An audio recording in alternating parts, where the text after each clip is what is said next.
Warrior Lore. Chapter 2493. Let's go. This idea immediately appeared in Li Chengshu's mind. The one who wants to kill now is Xiao Hua. As long as I return to the Sky Patrol City, I can expose this guy's face. Not to mention that killing Tu Hong is a big crime. Shui Yuzhenren will be the first to not let him go. There must be something fishy about him hiding in the Imperial Thunder Sect with his gold core cultivation. If I'm not wrong, Xiao Hua is the person that the senior is looking for. As long as I tell the senior about this, I don't need to do anything. Thinking of this, Li Chengshu urged the hand of the nascent soul. The big hand shook violently and slammed toward Xiao Hua again. Sure enough, Xiao Hua took back the Dream Executioner and threw out more than 10 fire talismans. At the same time, the Tongjiao scissors that stopped in midair slashed again. The violent explosion lifted the big hand, and the Tongjiao scissors even left a crack on the big hand. Looking at the giant hand, it took advantage of the moment when Li Chengshu was moving upwards to wrap around Li Chengshu. With a sway, it was about to rush into the air. Where do you think you're going? Xiao Hua didn't expect the giant to escape before Li Chengshu even used any means. He couldn't help but feel anxious. His figure flickered and rushed to the side of the Yuanying's hand. He waved the wishful steel staff towards the big hand.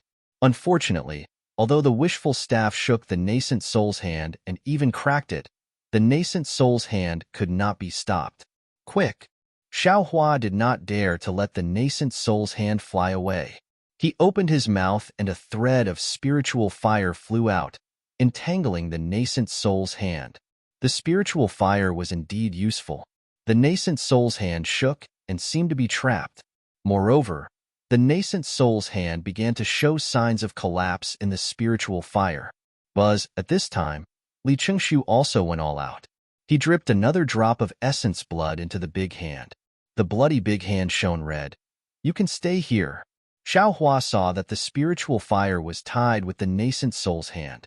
He slapped his forehead and released the Buddha's Saraira. Buddha.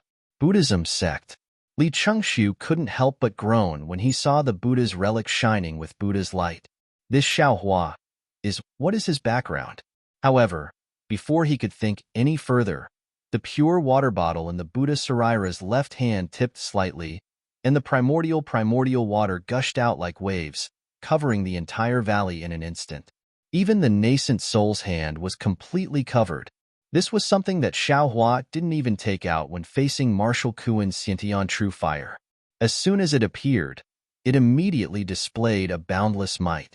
Li Chengshu, who was in the Yuanying's hand, immediately felt as if there was a huge force pressing down on his body.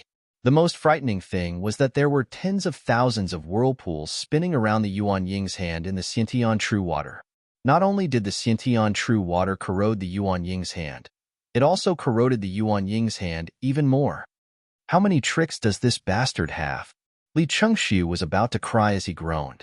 He really didn't think, not even in his dreams, that Xiao Hua, whom he had always looked down upon, would actually become his own nemesis. Go! Li Chengshu saw that the Xiantian True Water had trapped the Yuanying's hand, and that it was only trapped for a short moment before it showed signs of dissipating. At that moment, he slapped his hand and took out a shiny object from his storage pouch. What kind of tricks does this bastard have? Xiao Hua didn't believe that Li Chengshu, a late-stage golden core cultivator, only had these few tricks. Seeing the shiny object appear, his heart trembled.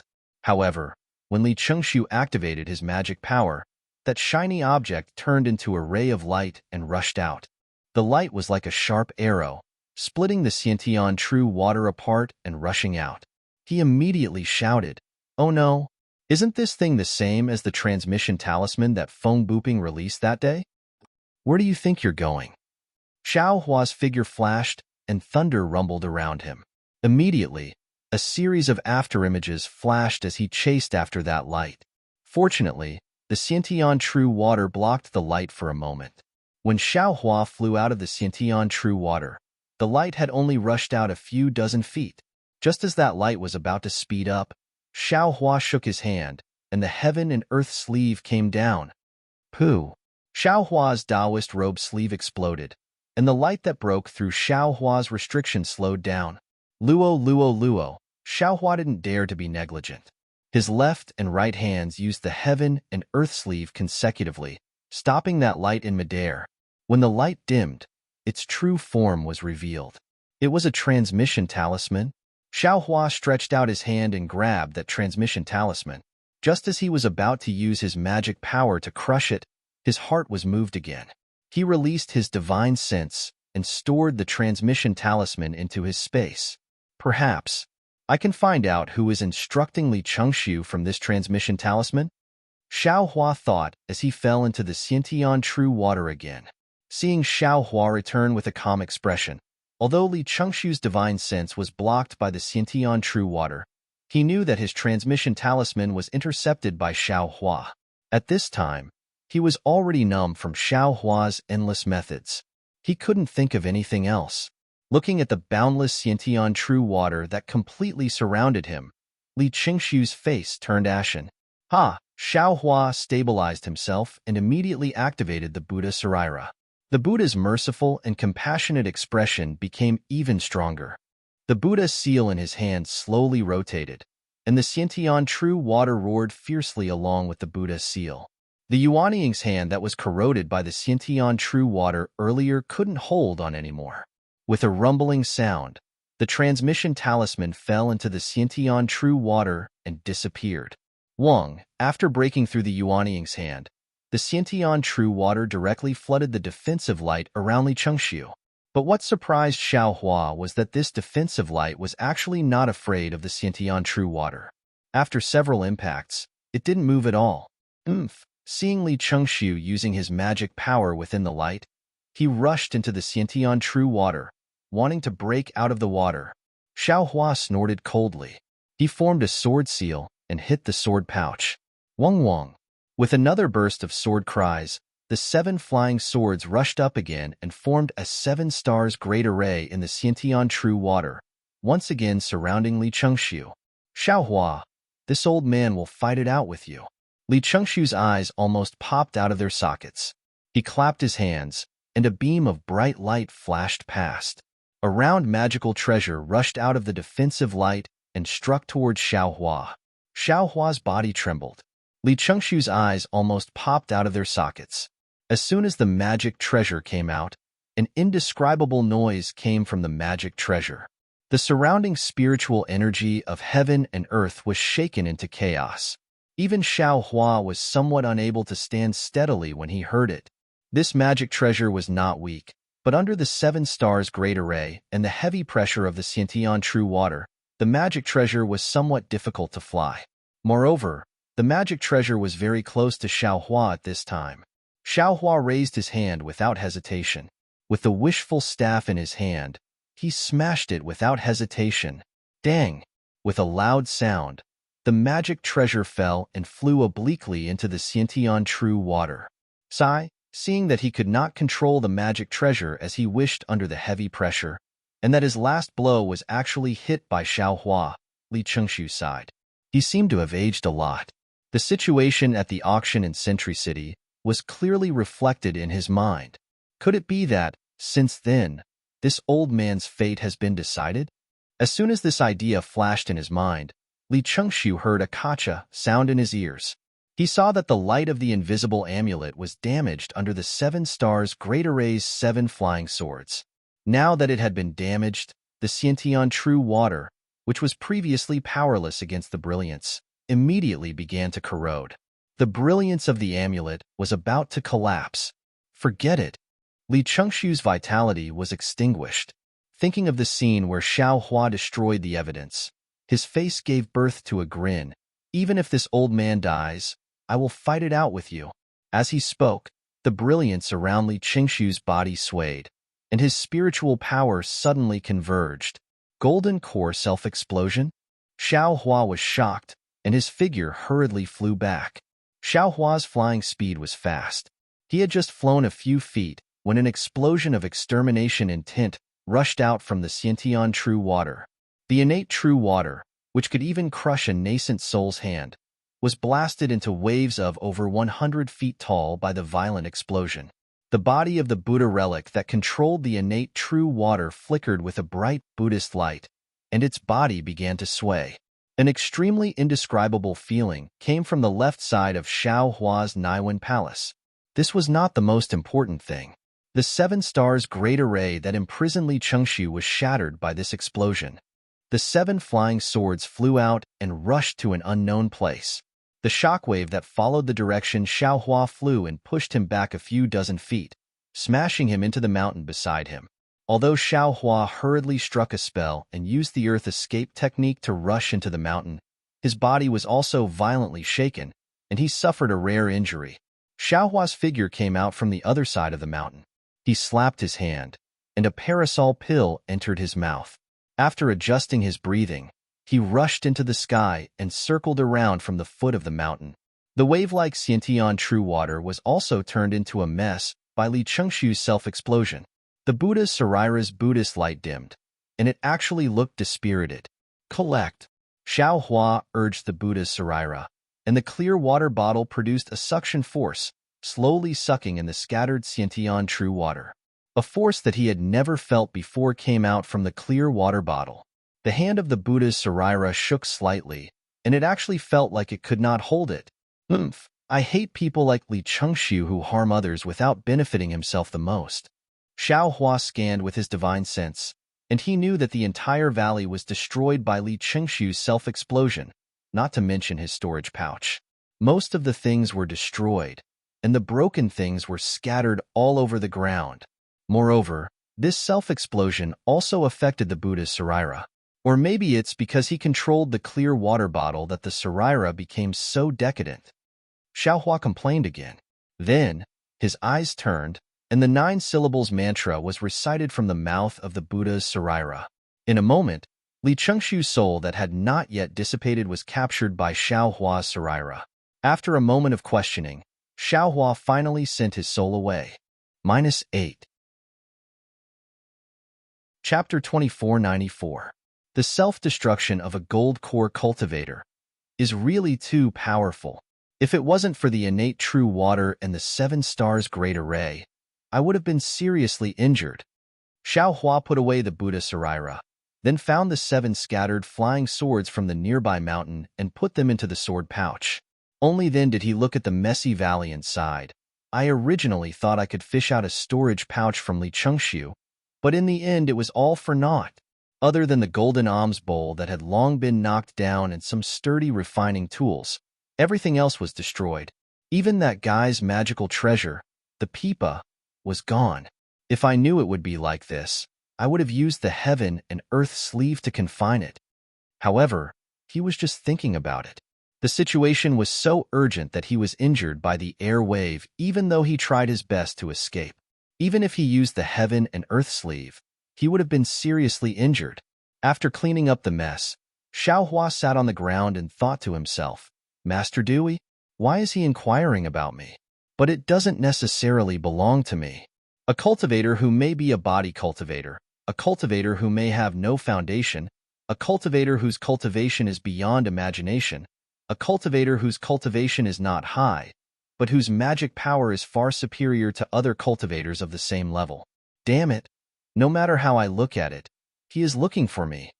See, thinking of this, Xiao Hua quivered and almost jumped up from the ground. It can't be.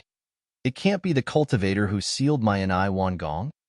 But then, he shook his head slightly. It seems, it can't be. If it was the cultivator who sealed me, he should know my appearance. My face hasn't changed for dozens of years. Wouldn't it be easy for him to find me? That's even more strange. Xiao Hua scratched his head. Maybe? This Master Du isn't looking for me, but Li Chengxiu saw that I wanted to kill him. So he used that nascent soul cultivator's communication talisman to ask for help. Nascent soul cultivator. I am not his opponent now, but I can't break the invisible protective talisman that Master Du gave Li Chengxiu in a short time. Not to mention the jade talisman that Xianlu sect's fairy Hongxia gave to Li Chengxiu. My goodness, that's a life-saving item for a golden core cultivator. If I didn't obtain the 7 stars grand formation and the innate primordial water, I'm afraid the one lying here today would be me, right? Thinking about this, Xiao Hua felt a lingering fear. Actually, The spiritual fire could also break that jade talisman. It's just that Li Chengxiu insisted on running away. This young master still didn't have any good ideas. If he really escapes, damn it, the consequences will be unimaginable. Forget it, there are still more than 10 days before the attack of the Seven Extremes Ridge. This time, not only are the disciples of the Imperial Thunder Sect attacking the Seven Extremes Ridge, but my wife is also there. How can I not go and take a look? I'd better use this time to refine the Ice Deadly Mirror. It's really awkward to not have a handy artifact.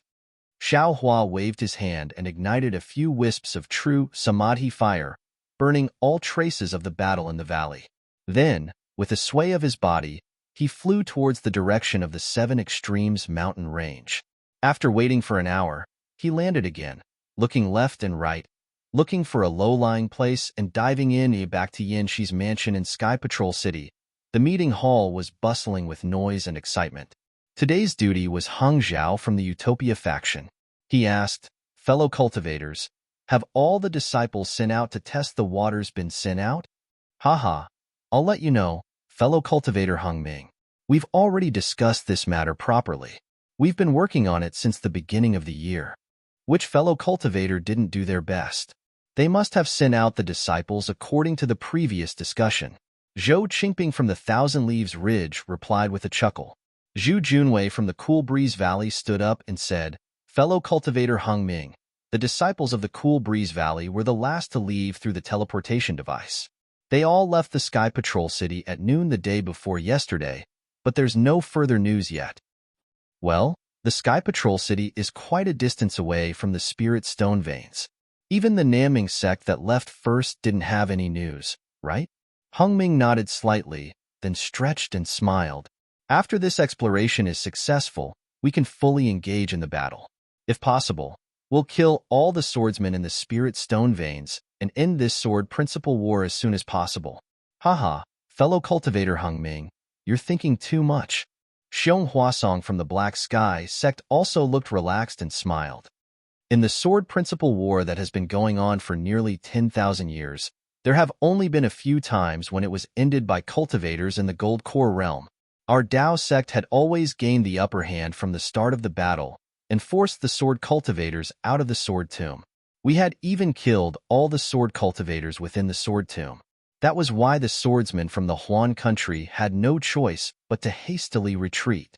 Today, I'm afraid it won't be that simple. Indeed, our sect's battle line has yet to touch the sword tomb.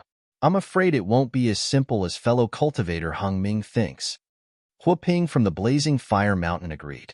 However, Heng Ming did not agree. The corners of his mouth curled up as he said, "The sword cultivators this time are really fierce. They've been suppressing our attacks. We've been hiding our strength again and again, so of course, we can't attack the sword tomb.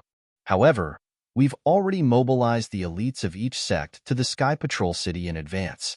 The Gold Core disciples have also come to help.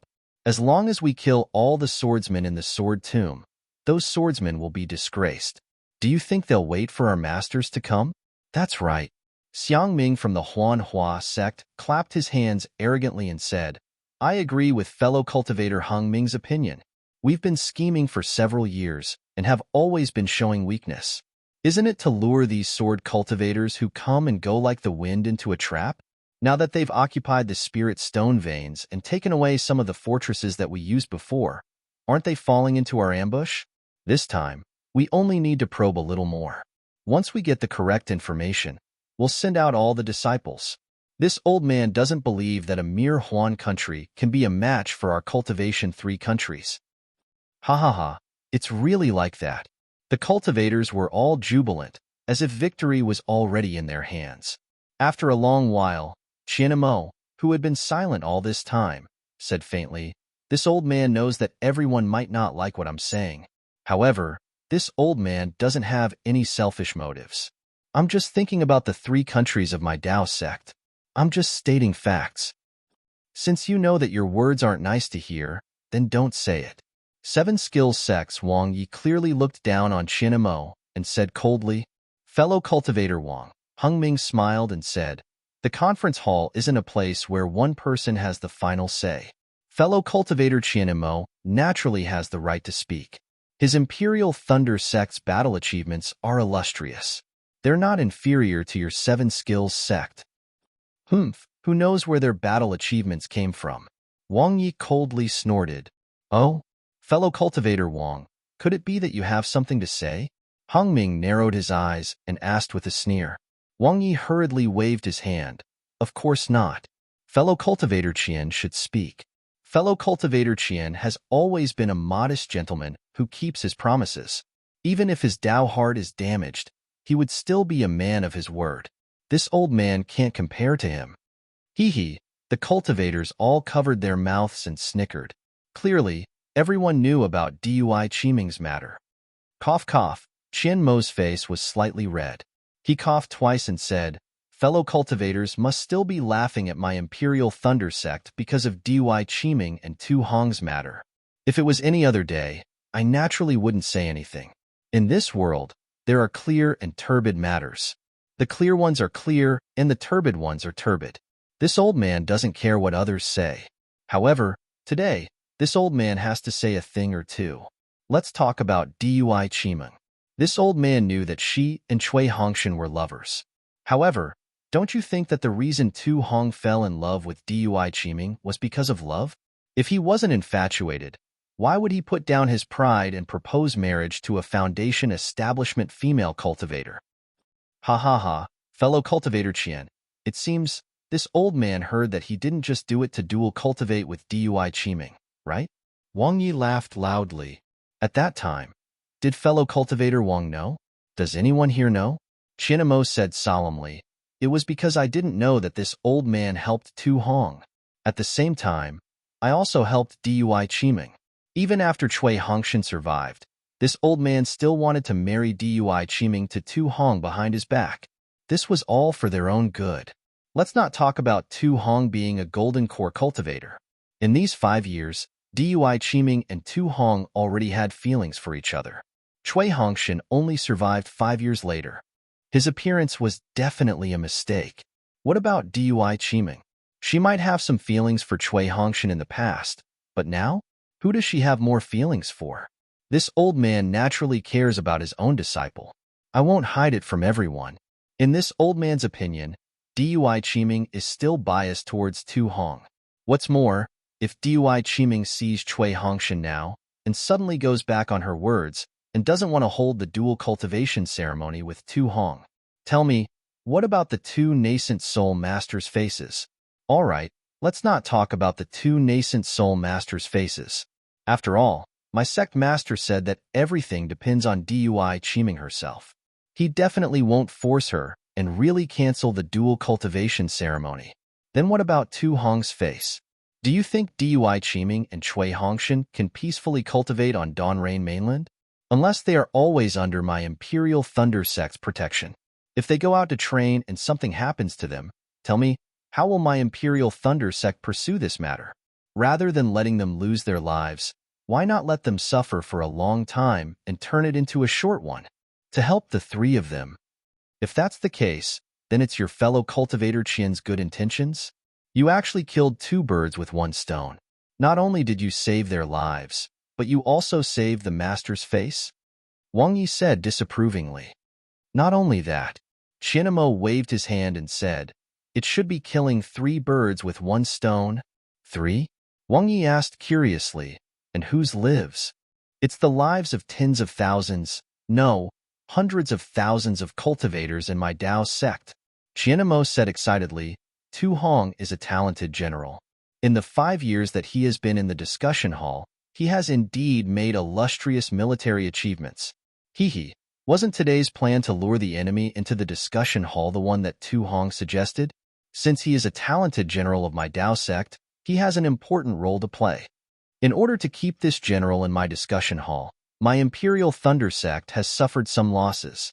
So what if I, Qianmo, lose some face? -8. Chapter 2495. Wang Yi looked at the displeased Oris Core stage cultivators around him and laughed. Tu Hong is a member of my discussion hall. This plan of luring the enemy into the finals was the result of the collective efforts of everyone in the discussion hall. How can it be credited to him alone? Luckily, Qin Jian killed him. Otherwise, wouldn't the victory of our Dao sect be credited to him alone? I've already said that I have a clear conscience. I'm just stating facts, Qianemo said in a low voice. What I want to say is that when we are organizing the disciples to kill the sword cultivators, we should also be grateful.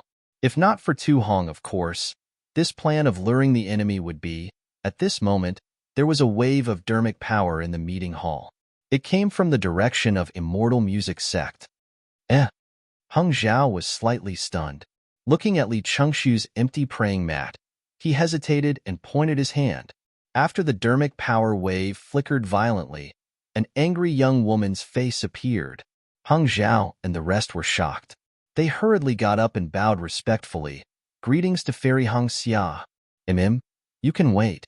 In the mirror was the head of Immortal Music Sect, Fairy Hong Xia, a middle-stage nascent soul cultivator. Fellow Taoist Li has already taken leave for a few days. Hung Zhao hurriedly explained. We don't know. I know. Fairy Hong Xia said coldly. Li Chengxu's natal spirit tablet is already broken. Ah? Hung Zhao could not believe it. Li? Fellow Taoist Li Chengxu's natal spirit tablet is really broken? If not, why would I inform all of you? Fairy Hong Xia chided. What are all of you waiting for? What are all of you doing? The war has been going on for more than 10 years, but I don't see any great contributions. Instead, it's the Golden Core cultivators who fall one after another. That Tu Hong was just assassinated in Sky Patrol City, and Li Chengxu is dead. Is Old Shui still in Sky Patrol City?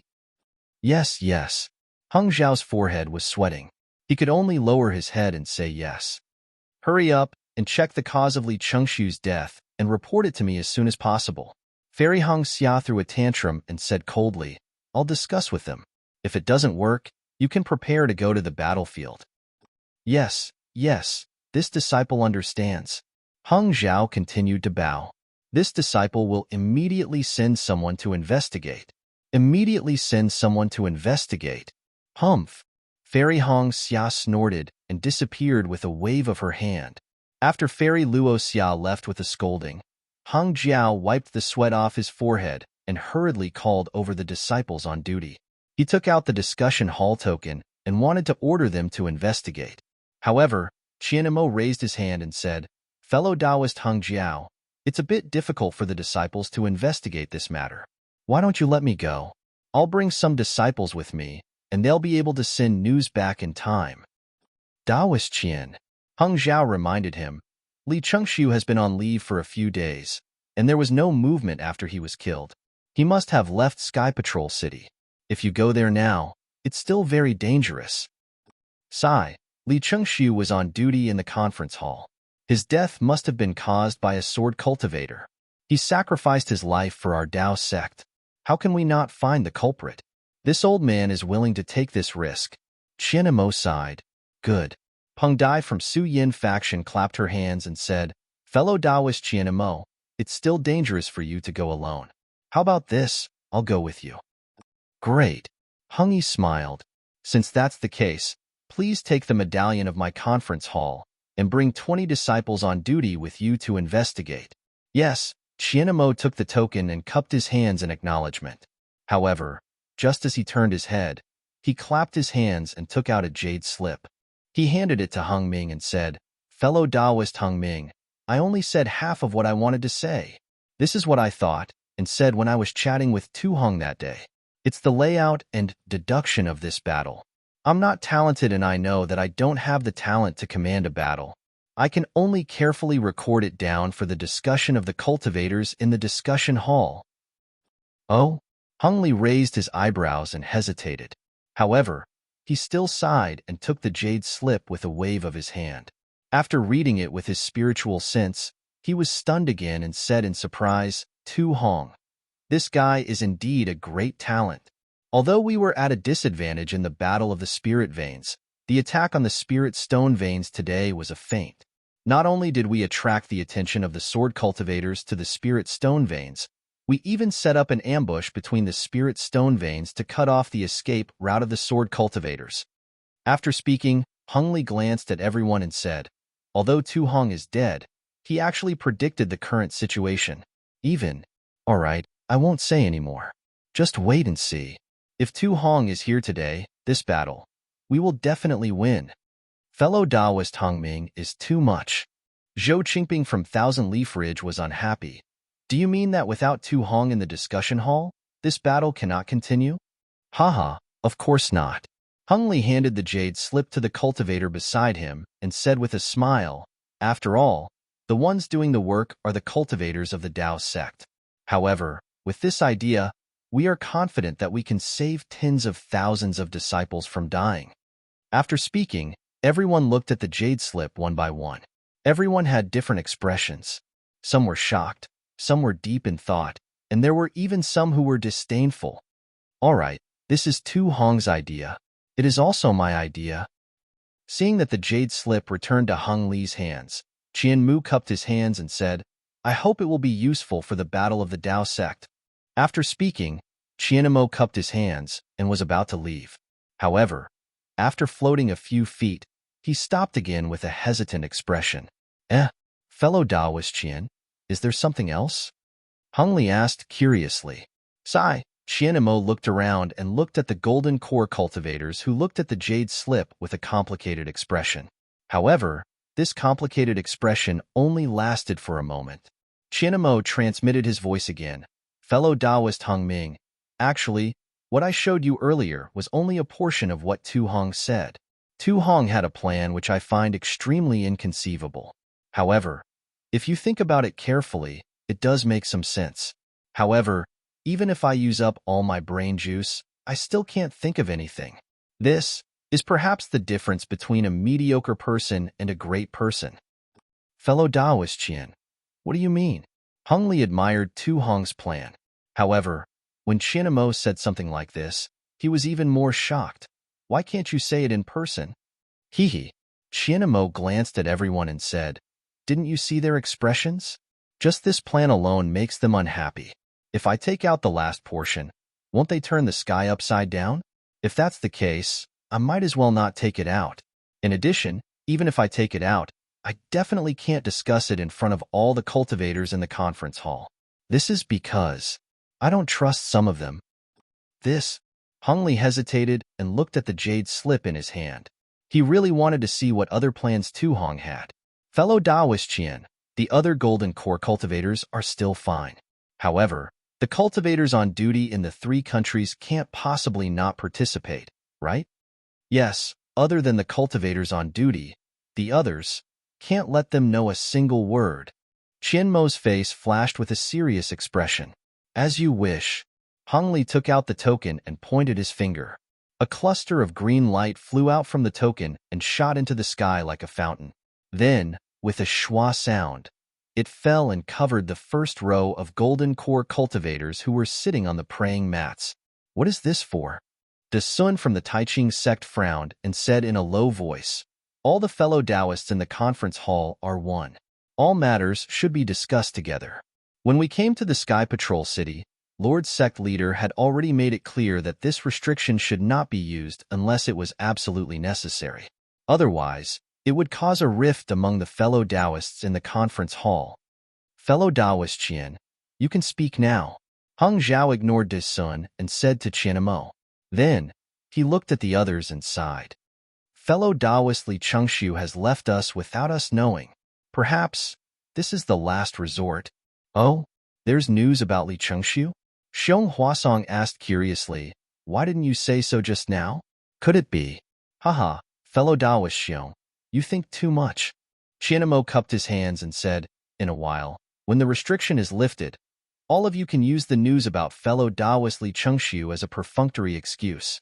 However, what I want to say now is Tu Hong's other plan that is absolutely inconceivable. As he spoke, Qianmo clapped his hands and took out another jade slip. He handed it to Hung Ming and said, fellow Taoist Hung Ming, take a look. Hung Li could not wait any longer. He grabbed the jade slip and it fell into his hand. When he immersed his divine thought into it, the expression on his face was simply too wonderful.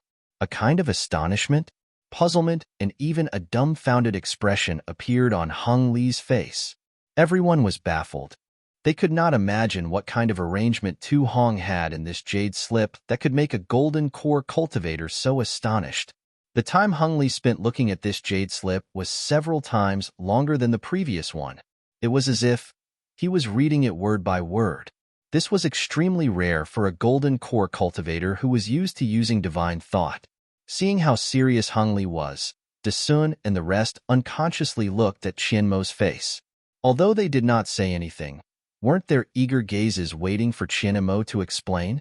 Cough cough. Qianmo coughed twice and smiled apologetically. Logically speaking, this Qian should be the clearest about this matter. However, this battle plan, I copied it from Tu Hong. It's better if I don't say it. Fellow Taoists, please take a look and you will understand. Hee. Wang Yi saw that he could not see the jade slip for the time being and said with a fake smile, since this jade slip records the battle plan of the Great Battle of Dao and Sword, why did fellow Taoist need to borrow Tu Hong's hand? Wouldn't it be better to just say what you came up with? -8. Chapter 2496. Who knew that Qianmo was so serious, as if he did not hear the sarcasm in Wang Ye's tone. He said, I just said that my heart can be seen by the heavens. My heart is so magnanimous that it can be seen by the sun and moon. This merit belongs to Tu Hong, so it belongs to Tu Hong. Just because Tu Hong was assassinated by Qin Jian's mistake will not taint Tu Hong's merit. Wang Yi still sneered and did not say much. The people around him looked at Qianmo thoughtfully. After Hung Yu finished reading, he passed the jade slip to Desun. Desun waved his hand and said, Fellow Taoist Hung Ming, just tell us what is written in this jade slip. I don't know how long it will take for us to finish reading it. I understand. Hung Yu thought for a while and passed the jade slip to Desun. He said, Everyone, take a look. This is the credit of Qianmo and Tu Hong. Seeing is believing. Also, while you're checking, I'll explain the details to you. All right, Desun nodded and took the jade slip. He used his spiritual will to read it. Indeed, when he saw the contents, his face turned strange. This time, the people who were rejected by Qianmo were even more curious. Tu Hong is indeed a hero of his generation. Hung Yu sighed and said simply, he wants to set up a spirit howl array in the sword tomb. This spirit howl array is 10 times bigger than the one on Jinshan Quan. When our Dao sect cultivators push the sword cultivators of Huan country back to the sword tomb, we will lure them into the array and activate it to kill hundreds of thousands of sword cultivators in one go. How is that possible? Indeed, Hung Yu's words stunned everyone. They did not even consider the sword tomb, nor did they consider setting up a large array in the sword tomb. While Wang Yi was shocked, he said disdainfully, setting up a large array in the sword tomb is not considered a special strategy. In the previous battle, it was not used like this. There is no need to be so shocked. Fellow Taoist Wang. Hung Li looked him up and down and said indifferently, To be honest, have you ever thought about this? Wang Yi was startled. After pondering for a moment, he shook his head and said, To tell you the truth, fellow Taoist Hung Ming, I really haven't thought about it. After all, the sword catacomb is behind the sword cultivators. Since the beginning of the war, we have been forced to stay in the country of Shi and the country of Lian. It is impossible to force the sword cultivators into the sword catacomb. Why is it impossible? Hung Zhao asked with interest. That's the truth. Wang Yi spread out his hands and said, Even though we are preparing to test the sword cultivator's strength for the final battle, but, fellow Taoist, what do you think are our chances of winning? Let's not talk about our chances of winning for now. Even Wang Yi, a golden core cultivator on duty at the conference hall, has not thought of the sword tomb. Then do you think sword cultivators will think of the sword tomb? Of course they won't think of it. Desun's eyes flashed with admiration. He hurriedly looked through the jade slip and handed it to Xiong Huasong and said, The sword tomb is already far behind them. Moreover, they have occupied many spirit stone veins and have pushed the battle line into the 3 countries of our Dao sect. Why would they guard against the sword tomb? Catch them off guard? Xiong Huasong asked as he looked through the jade slip. Exactly. Hung Ming clapped and said, in fellow Taoist Qian Mo's jade slip, Tu Hong's plan is like this. The sword tomb is extremely special. It is the passage that most sword cultivators need to use to travel from the country of Shi to the country of Shi and the country of Lian. Although other places can be passed through, they need to go around, and it is extremely dangerous. What does Taoist Qian mean? Hung Ming knew that Qian Mo must have thought it through carefully, so he asked in a low voice. I don't know how to set up arrays. Qian Mo smiled and said, however, I don't lack people who are proficient in arrays in the conference hall. Let's listen to their opinions. After Qian Mo finished speaking, everyone looked at Xian Tian Sect's Xiong Huasong. Xian Tian Sect was known for their arrays, and Xiong Huasong was the golden core cultivator who was most proficient in arrays in the conference hall. Actually, when Taoist Hung Ming mentioned the Great Battle of Spirit Howl Array, I was already thinking about it. Xiong Huasong didn't hide anything and said, only Tu Hong, that kind of crazy and ambitious person would dare to use the lives of tens of thousands of cultivators as bait to activate the array. If we want to set up an array in the Sword Catacomb, we definitely can't use the Great Battle of Spirit Howl Array. However, if we want to make use of the Sword Chi and the Sword Essence of Spirit Howl, the Sword Cultivator's Sword Array is the most suitable. Although the gold attribute spiritual Chi of heaven and earth in the Sword Catacomb is abundant, I really can't think of a suitable array in such a short period of time. Xiong Huasong's tone was very pertinent, and everyone liked what he said. If he suddenly said a very useful array in such a short period of time, they might not believe him. After all, this was an era where arrays were lost. By the way, since Tu Hong can think of the array in the Sword Catacomb, will the sword cultivators also think of the sword array as Taoist Xiong said? The experienced and prudent De Sun asked again. We can't rule out this possibility. Hung Ming didn't care. However, as far as I know, the possibility is not high. After all, they have already crossed the Sword Catacomb, so it's meaningless to set up an array there. Hee, unless we push them back to the Sword Catacomb. Wang Yi smiled and said, however, looking at how they want to attack the Sky Patrol City, I'm afraid they won't think of it. A few years ago, I already asked the city guards of the Sky Patrol City to pay attention to the Sword Catacomb when they patrolled the area around it. Lu Xinwu of the Shanghua sect said with certainty, there are no traces of high-level sword cultivators there. Oh, Taoist Lu, you're really far-sighted when it comes to strategizing. Hung Ming was stunned and said, so you've already paid attention to the Sword Catacomb in the early years?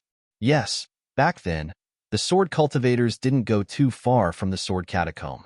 I was afraid that something might happen, so I made the Sky Patrol City check it out. Lu Xinwu smiled proudly and said, however, the Sword Catacomb is too dangerous, and there are too many sword cultivators along the way. The Sky Patrol City can't check it out often, so there's some news from time to time. It's nothing too important. That's great. Hung Ming clapped his hands and said, it seems that the sword cultivators have neglected the Sword Catacomb. This is really a good opportunity for us to plan. Li Jijia of the Changbai sect said coldly, everything you said is just an armchair strategist. If we don't push the sword cultivators back to the vicinity of the Sword Catacomb, the array won't be effective. If we only block the sword cultivators from entering and exiting the Sword Catacomb, won't the array be destroyed if it's discovered by the sword cultivators? Taoist Li, how do you know that we can't push the sword cultivators back to the vicinity of the Sword Catacomb? Qian Mo said indifferently, even if we use the array to kill the sword cultivators in the Sword Catacomb, we can still kill many sword cultivators. We can also attack the sword cultivators' morale and boost our cultivators' morale. Indeed. Gao Wei, who had been silent all this time, said, doesn't Qin Jian often set up ambushes? Doesn't he often kill the cultivators of our Dao sect? Now, we'll set up a huge ambush in the Sword Catacomb and slap the sword cultivators' faces. Everyone knew that Xuanyan School had suffered a lot because of Qin Jian and hated the sword cultivators' ambushes. Gao Wei's words were to wipe away the humiliation of the cultivators. I feel that this is a little rash. Cheng Ming of the Immortal Ascension sect said, in Tu Hong's plan, the most important thing is to speculate about the sword cultivator's dependence on the sword catacomb. But in fact, the sword catacomb is far less important than what the Jade Slip said. The sword cultivators entering and exiting the Han country may not be completely through the sword catacomb. There are still many paths to choose from. If it's as Tu Hong thinks, we don't have to be so passive. We only need to set up a stronghold in front of the sword catacomb and move the Sky Patrol City to the sword catacomb. One man can hold back 10,000 men and kill every sword cultivator that comes. How can they invade the 3 cultivation countries? Why do we need to set up an array in the Sky Patrol City? Fellow Taoist Cheng's words are reasonable. However, this matter is a little urgent and does not allow us to discuss it in detail. I think this plan is feasible. Hung Li raised his hand and said, "Who else agrees?" Qianmo raised his hand without hesitation. Hung Li wanted to remind him that the Imperial Thunder Sect was not a sect on duty, but after thinking about it, he kept quiet. De Sun hesitated and raised his hand. Xiong Huasong also raised his hand. In the end, other than Li Jijia of the Changbai sect, all the other Golden Core cultivators agreed. Even Cheng Ming agreed after a slight hesitation. -8. Chapter 2497. Fellow Cultivator Li. Hung Ju smiled and said, "Although Changbai sect doesn't agree to set up the formation, you still have to obey the arrangement of the disciples." I understand." Li Jijie snorted and said, "You don't send the useful disciples to fight against the sword cultivators, but learn from the treacherous Tu Hong. Can you be successful?" Hung Ju ignored him and said to Xiong Huasong, I'll leave it to fellow cultivator Xiong. What do you think?" "Good. After I've thought it through, I'll discuss it with all of you." Xiong Huasong did not decline and said, "Also." Qianmo was happy and said, "This should be kept a secret.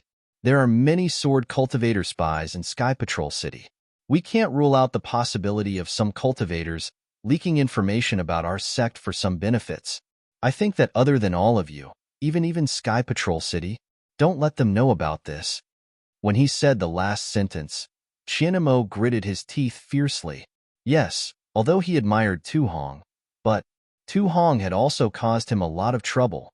When the palace master of Dui Lei Palace heard the news outside Sky Patrol City, she did not get off the thunderboat and did not even meet Qianmo.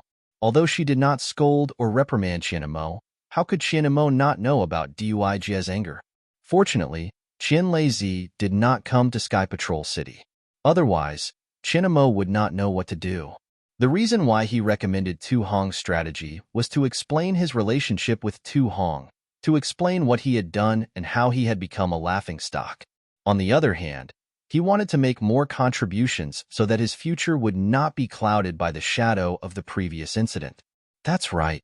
De Sun narrowed his eyes and said, "Sky Patrol City is full of evil. Who knows how many sword cultivator spies there are? The city master's mansion has long been the focus of the sword cultivators. Who knows who could leak information to the sword cultivators? It's better to be careful. Actually, forget it. Let's not talk about it." "Fellow cultivator De Sun, what's so hard to say?" Li Jijie said coldly, "Isn't it because you suspect that our arrangement was leaked to the sword cultivators? Otherwise, why would we lose again and again in this battle? Why are we always at a disadvantage?" "Fellow cultivator Li, be careful with your words." Hung Ju hurriedly waved his hand and said, "Sky Patrol City is part of our sect. They would never do such a thing. However, we can't guarantee that others will not do it. We'd better not inform them." "Well, according to the dispatch of the conference hall's hall, it seems that the last batch of our sect's disciples will come to Sky Patrol City."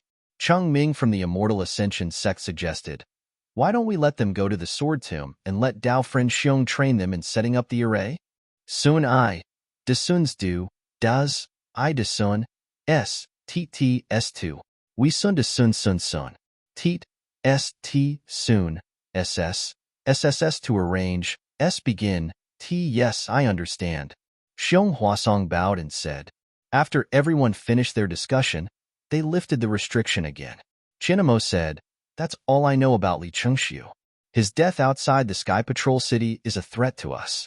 We'll have to wait for fellow Taoist Pong and I to investigate before we come to a conclusion."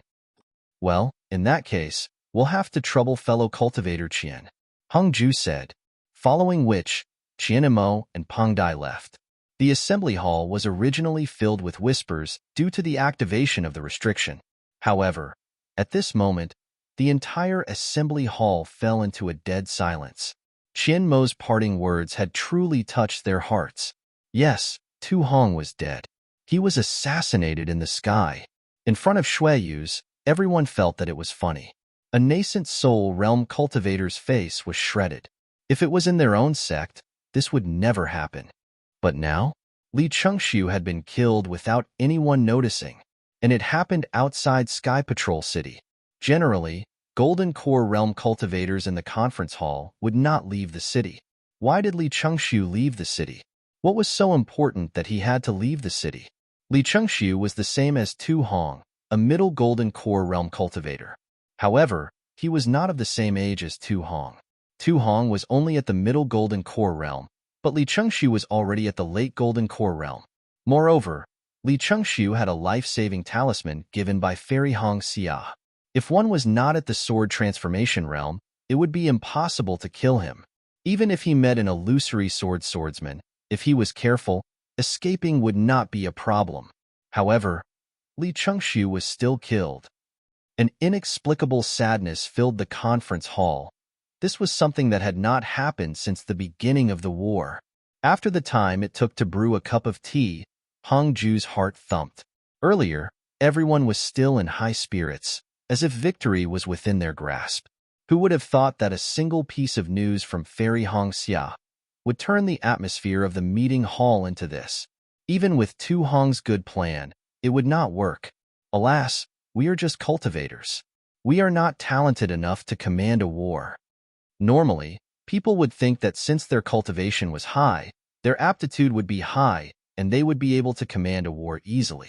It was just like how ordinary people would have more experience when they were older. However, it was a huge mistake to think this way. Experience was high, but it was not always right. These Golden Core realm cultivators might have good aptitudes, but they could only be used for cultivation. As for commanding a war, it was really impossible. In fact, the reason why these Golden Core realm cultivators were sent out first in every war was to see if there were any geniuses who could command the war. These geniuses? Of course, they had to be nurtured. Even if their cultivation could not be raised, they had to be nurtured within the sect so that they could be used in the Taoist Devil War in the future. In fact, in the previous war, there were many times when one or a few geniuses would appear and lead the sect to victory. How could it be the same as this time? Until now, there had not been a single Golden Core realm cultivator who had displayed his talent. From the beginning to the end, it was a mess of command. There was no priority or long-term planning. The strategy of luring the enemy was also proposed by Tu Hong out of desperation. Although it was not a brilliant move, it could be taken as their own by these Golden Core realm cultivators. As for why Shui Yu Zhenren was so embarrassed and angry, it was because of his face. On the other hand, he had spent a lot of effort to nurture Tu Hong. He had taken a fancy to Tu Hong's fighting talent and thought that Tu Hong could help his Sky Patrol City gain a foothold in the Xiaoyu continent. Even if Tu Hong had some ulterior motives, even if Tu Hong had ruthlessly abandoned tens of thousands of Sky Patrol City disciples, he had endured it. However, the result of enduring it was that he was assassinated by Xiao Hua. How could Shui Yu Zhenren not be furious? Fellow Taoists, Hung Ming said in a low voice, although fellow Taoist Li Chengxiu has died, this was an accident. It was definitely not an ambush by sword cultivators, and it will definitely not affect the outcome of this battle. As long as we follow our previous plan and Tu Hong's current plan, we will attack in an orderly manner, and our Dao sect will definitely win this battle. Yes, fellow Taoist Hung Ming is right. Kunlun sect's Yuan Zhongjue clapped his hands and said, everything is ready except for the east wind. As long as we win this war, everything will be fine. Yes, we have a good idea. However, Fairy Hong Xia's words have given us a reminder. Taiching sect's De Sun frowned and said, even if Li Chengxiu was not killed by sword cultivators, it must have been done by several illusory swordsmen. This time, we have gathered many Golden Core disciples in our sect and put in a lot of effort. If we don't go to the front line and only rely on those early-stage golden core disciples to fight, if they end up like Li Chengxiu, won't our efforts be in vain? Ha ha ha. Fellow Taoist Sun, you worry too much. Hung Ming clapped his hands and said with a smile, "This is the last battle. We have killed all the swordsmen hiding in the Spirit Stone Vein and other places. Then, the illusory swordsmen under their command will definitely show up. In Tu Hong's Jade Slip. Oh, even if he doesn't have his Jade Slip, of course, we have to settle the karma. Of course, we have to meet the opponents we have fought for several years. Otherwise, it will be hard to explain when we return to the mountain in triumph, right?" Yes, that's right. The group of golden core cultivators rubbed their palms together as if they were about to enter the battlefield.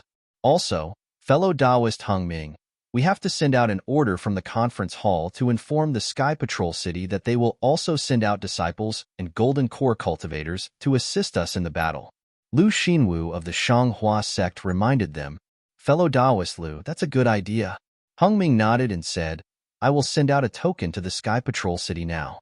When there is news from all the disciples, we will enter the battle." Hee, I think the sword cultivators will definitely not expect this. Lu Xinwu narrowed his eyes. "We have sent out so many disciples, just to test the waters. After the test, the storm will come." That's right.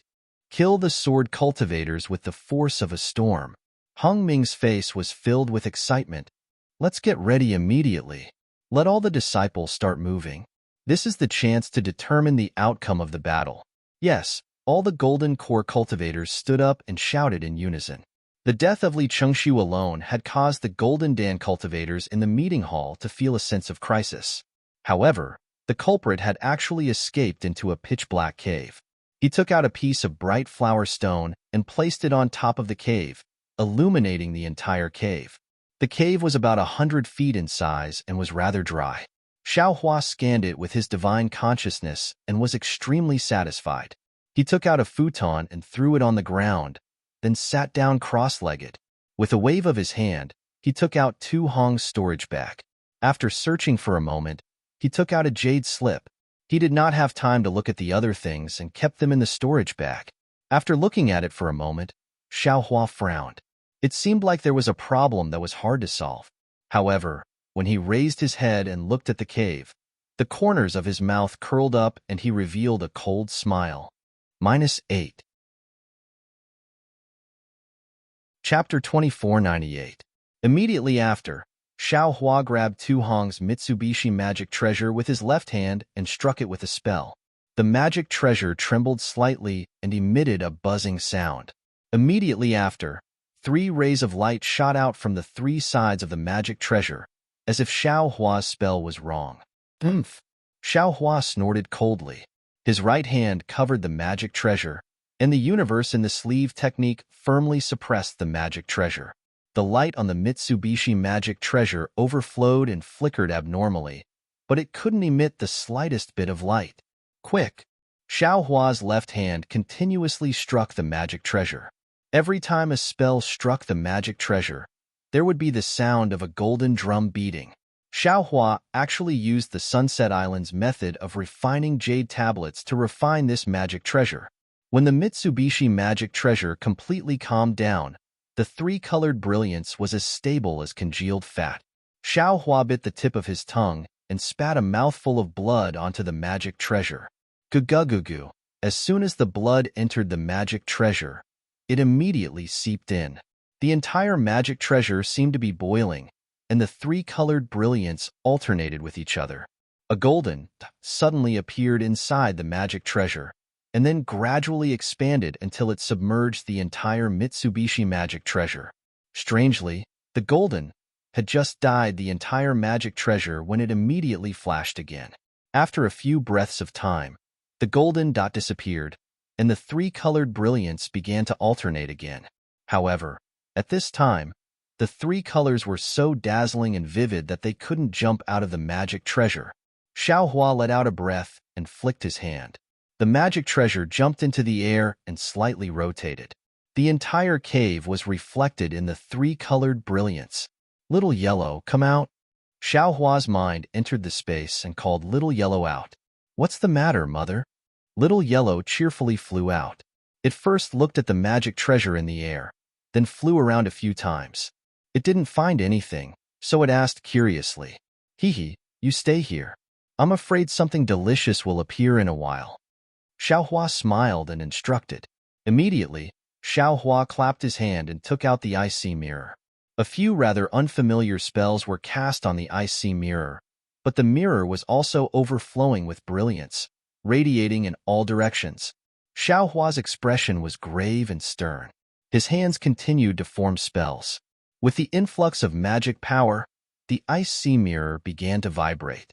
On the surface of the mirror, like ripples, the brilliance gradually rippled and a vortex slowly formed. The center of the whirlpool was a gray color that alternated between black and white. As the whirlpool gradually expanded, it sucked in all the light. In the time it took to drink a cup of tea, all the light disappeared. The entire mirror also disappeared, leaving behind only a deep whirlpool. That whirlpool was dark gray in color, and it seemed like it was going to suck in all the light from the bright flower stones. "Go." Xiao Hua pointed his finger, and the Mitsubishi magic treasure in the air flashed with brilliance and flew into the air above the whirlpool. Woo! A suction force was generated from the whirlpool and landed on the magic treasure. When the magic treasure's brilliance landed in the whirlpool, the magic treasure also slowly descended. Mitsubishi's magic treasure was originally rotating slowly, but as it fell, it gradually sped up. When the rotation was the same as the vortexes, Xiao Hua shouted, "Go." The spell that he had been preparing in his hand was struck, but a thunderclap was produced in midair. Xiao Hua poured all the magic power in his body into the magic treasure. Wong! A loud sound was heard. The magic treasure's brilliance suddenly converged and its whole body turned gray. The center of the mirror vortex was in contact with the magic treasure. With a kachid sound, the vortex wrapped the magic treasure and then began to condense. Ha ha ha! At this moment, a burst of wild laughter came from the bottom of the vortex. It was the laughter of Tu Hong's scheme succeeding. Immediately, a faint shadow rushed out of the vortex and rushed toward Mitsubishi's magic treasure. Ah, what's going on? When the faint shadow pounced on the magic treasure emitted a faint golden light and blocked the shadow outside. The shadow screamed in panic.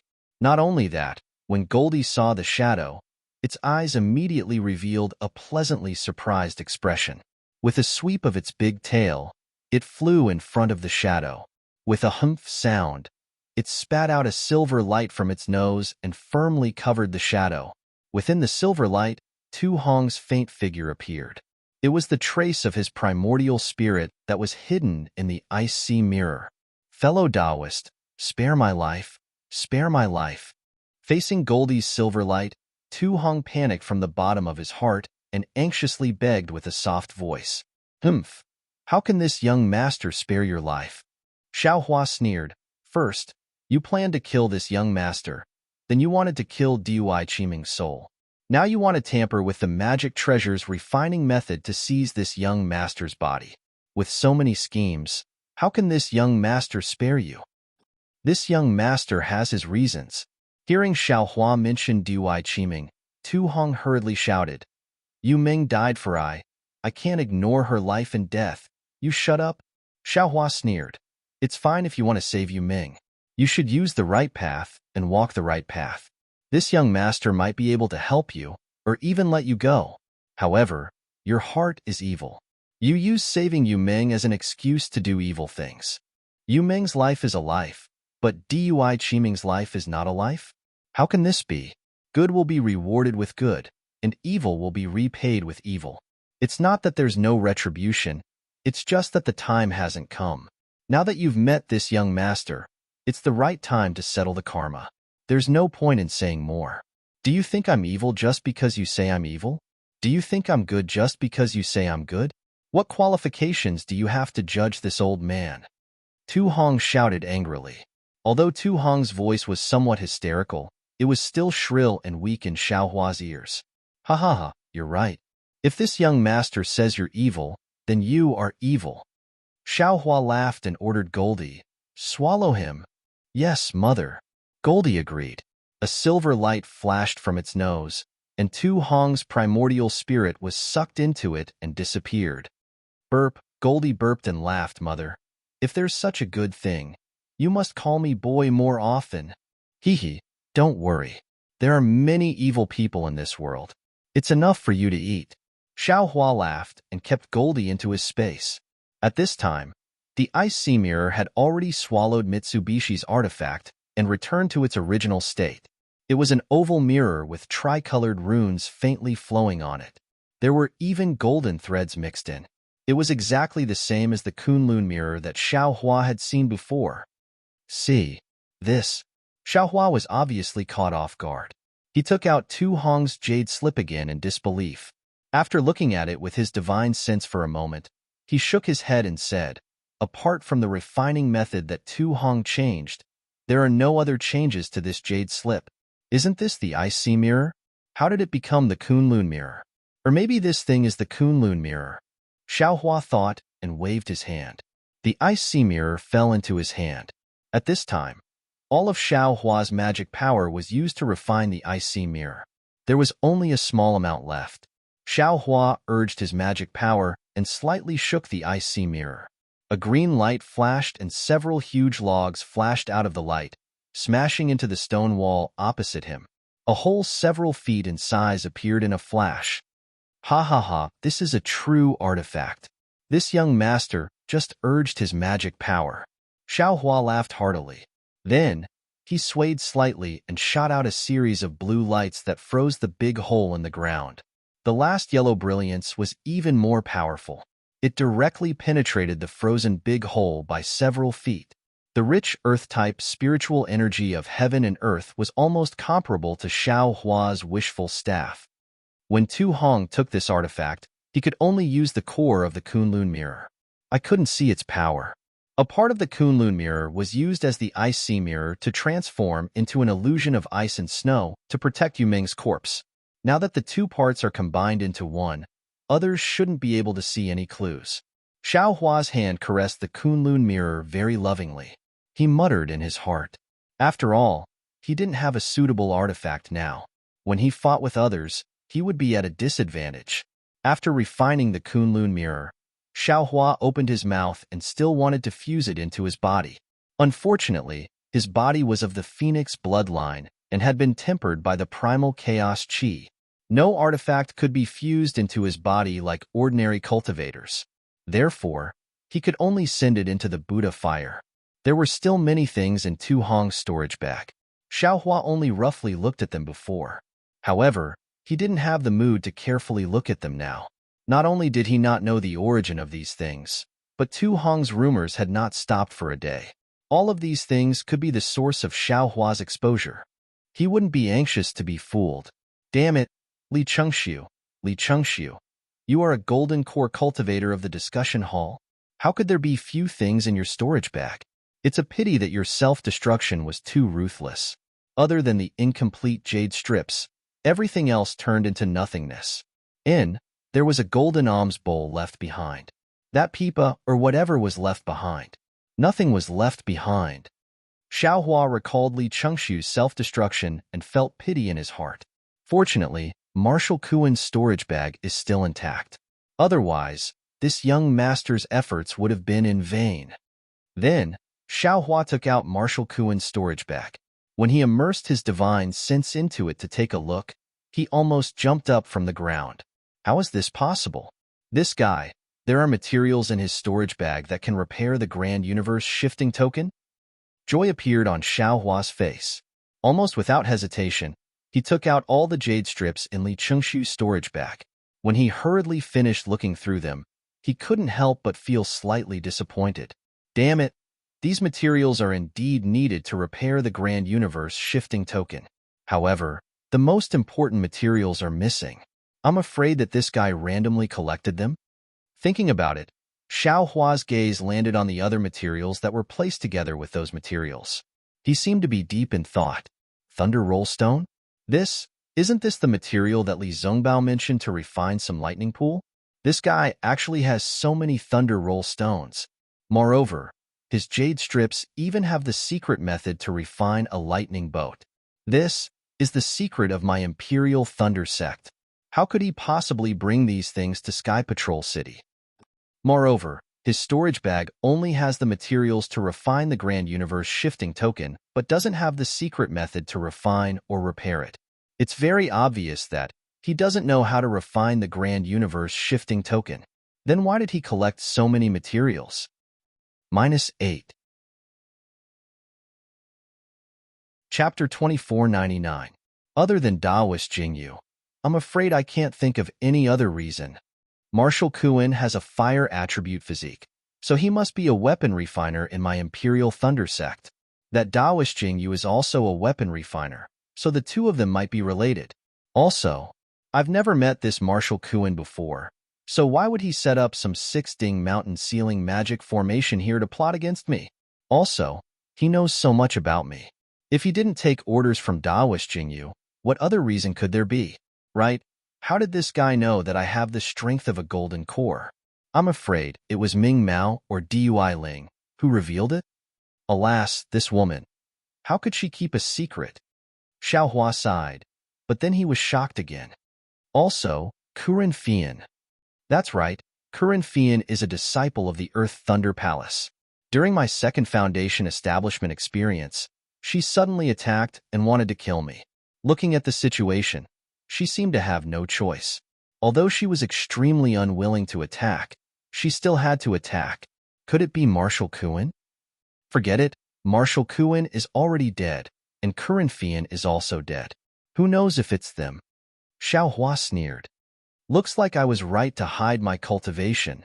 Just now, I saw from the Jade Slip that this Forbidden Law record is an extremely evil magic treasure. It requires 2 cultivators to enter this magic treasure at the same time, and it specifically tests the 2 people's magic power. As long as the magic power is strong, the other party will die in the strangulation of this Forbidden Law record. Unless the 2 people's magic power is extremely similar, then both of them can survive. Otherwise, only one person can come out from inside. Presumably, Marshal Kuin found out from Ming Mao or Dui Ling that I have the strength of a golden core early stage and felt that he couldn't win with just magic power. So he set his sights on a competition of magic power. What a pity, if we compare magic power, I can compare to a golden core late stage. How can you be my opponent? Alas, looks like no matter when, I can't expose my bottom line to others. No matter when, I have to keep a life-saving method. Hee, but this Marshal Kuin is really cute. Xiao Hua immediately revealed a smile. Usually, it's the cultivators of other sects who send good things to me, but this time, it's my own sect's cultivators who send it to me. Oh, that's not right, Marshal Kuin, this guy. His intentions were unforgivable. Why did he bring my thunder-controlling sect's thunderboat refining method from the Sky Thunder Peak? I'm afraid he wants to make an exchange with Reverend Jing Si. Not to mention whether or not he wants to exchange the secret refining method of the Grand Universe shifting token. Even if it's anything else, he's harming the interests of my Imperial Thunder sect. Killing him was the right thing to do. It's all for nothing. As Xiao Hua thought about it, he looked at the jade strip for refining the thunderboat, and this thunderboat is really something. It's not something that can be understood in a day or two. Moreover, repairing the thunderboat is not something that can be done in a short period of time. There are only a few days left before the battle of the 7 Extremes mountain range. Let's refine as many fire talismans as possible. Although Li Qingshu's invisibility talisman and Xiao Hua's fire talisman were both jade talismans, their advantages and disadvantages could be clearly seen. Xiao Hua's jade talisman was not just a little bit inferior. The fire talisman's talisman was much worse than the invisibility talisman's talisman. However, from the performance of the fire talisman, it was indeed not bad. It could actually block the talisman of a nascent soul cultivator. Even if the opponent was a golden core cultivator, this large number of fire talismans could definitely make the opponent suffer. Therefore, Xiao Hua still hoped to refine a few more. However, just as he put away the jade talisman, his gaze fell on a strange message talisman. This message talisman was somewhat similar to a flying sword. There was a faint flowing light on it. Oh, This seems to be a sword cultivator's flying sword message. Could it be? Marshal Kuin is a sword cultivator? No, this is the Changbai sect's message talisman. Xiao Hua thought for a moment and understood. This guy is colluding with Changbai sect's Reverend Jing Si. There must be that guy's message talisman in it. Humph, that old man Jing Si is a big enemy of mine. He killed Marshal Kuin for me. Xiao Hua scratched his chin and thought again. I don't know when Jing Si will come to Sky Patrol City. If I can condense my core, I will have some ability to protect myself. Thinking about this, Xiao Hua took out the many jade slips that he had thrown into the storage bag and checked them one by one. Not long after, Xiao Hua frowned slightly. When his divine sense came out of the jade slips in his hand, his brows relaxed and the corners of his mouth actually revealed a trace of a smile. Marshal Kuin, my brother, yours truly, Guan and I. Haha, this must be the message talisman sent to Marshal Kuin by the early golden core cultivator who robbed the Zhongling mountain village of qi refining materials. Xiao Hua's eyes turned rapidly. The two of them agreed on a place but didn't say a time. However, since Marshal Kuin left the city at this time, it should be soon. According to the jade slips, Hu Guan and I has the key materials to repair the Grand Universe shifting token. Marshal Kuin probably wants to exchange the refining method of the Thunderbolt with him, right? Damn it. It seems that I must go. Not only can I kill that old man Jing Si's disciple, but I can also obtain the refining materials. It's really killing two birds with one stone. Hee hee, it's more than killing two birds with one stone. Hu Guan and I has always been ruthless. He even managed to get so many materials from a small Zhongling mountain village. How can there be few things in his storage bag? Io, this young master's method isn't too vicious and merciless, right? Ruthless, I'm a ruthless and terrifying phoenix. Xiao Hua secretly snorted. He kept the jade slips and began to refine the fire talisman. When the time was almost up, Xiao Hua collected all the items and flew out of the cave. After identifying the direction, he flew towards the Seven Extremes mountain range. The Seven Extremes ridge was like 7 huge barriers, standing tall in the snowy highlands. The high foothills stretched across the sky, making people feel as if they had reached the end of the snowy highlands. Beyond the end, there was no wind, no snow, no cold. Yes, there was no paradise beyond the Seven Extremes ridge. It was still snowy and bone-piercing cold. However, there were spirit stone veins in the Seven Extremes ridge that cultivators coveted. Although the Seven Extremes ridge was a small-scale spirit stone mine, it had yet to be fully exploited. After the sword cultivators launched their attack that day, they were overjoyed. Not only did they send over a large number of sword-nurturing disciples to mine, they also asked the sword cultivator Failing Sword Manor and the blacksmith cultivator Bronze Bell sect to send over more people to guard the place.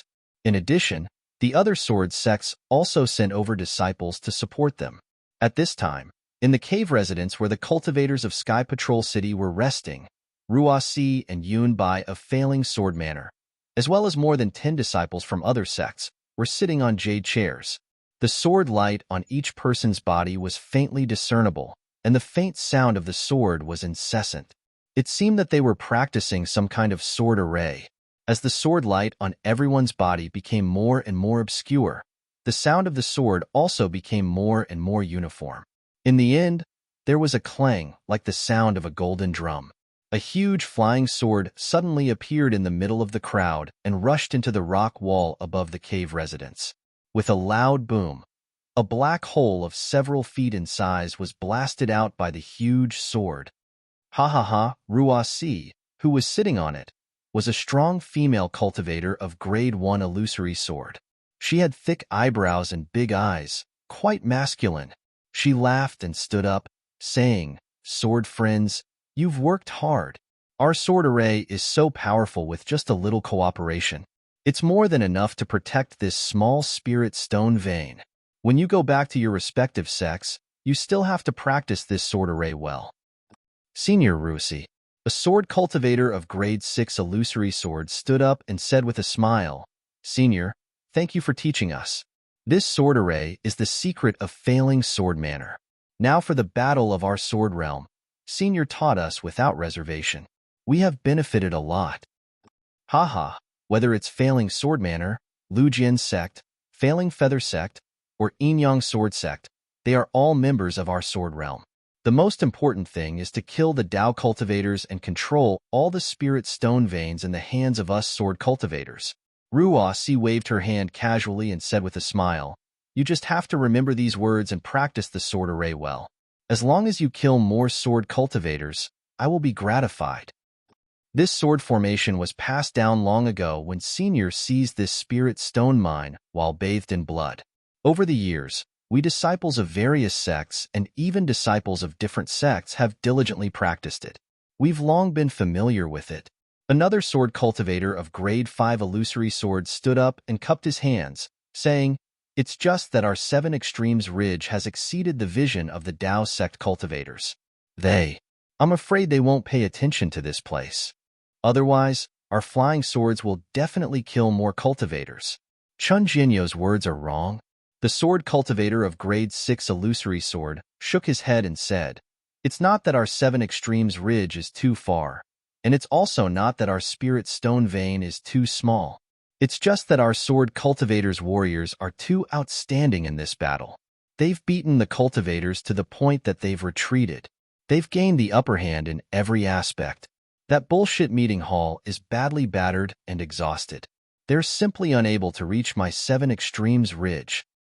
What Yuan Jianyu said is right. It's all because this little brother knows too little. The sword cultivator of grade 5 illusory sword bowed humbly. Then, with a wave of his hand, a brilliant sword light flashed. "It's a pity that other than killing a few Foundation establishment cultivators 50 kilometers south of the 7 Extremes Ridge a few months ago, my flying sword hasn't seen any blood. Soon." A similarly tanned and skinny female cultivator of grade 1 illusory sword beside Ruasi chuckled and said, "You guys take turns every 10 days. We'll be able to send you out soon. You'll be able to kill cultivators easily." "Thank you for your auspicious words, Senior Yunbai." The sword cultivator with the surname Chen bowed and said, "I hope that every sword cultivator on duty will be able to kill more." At this moment, without waiting for the sword cultivator with the surname Chen to finish his words, an intense sword light suddenly flashed from a corner far away in the cave. "Oh?" Everyone was slightly stunned and looked towards that corner. Haha.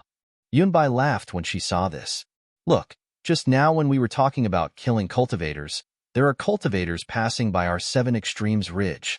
Let's see who you're waiting for to go out and make a fortune." -8. Chapter 2500.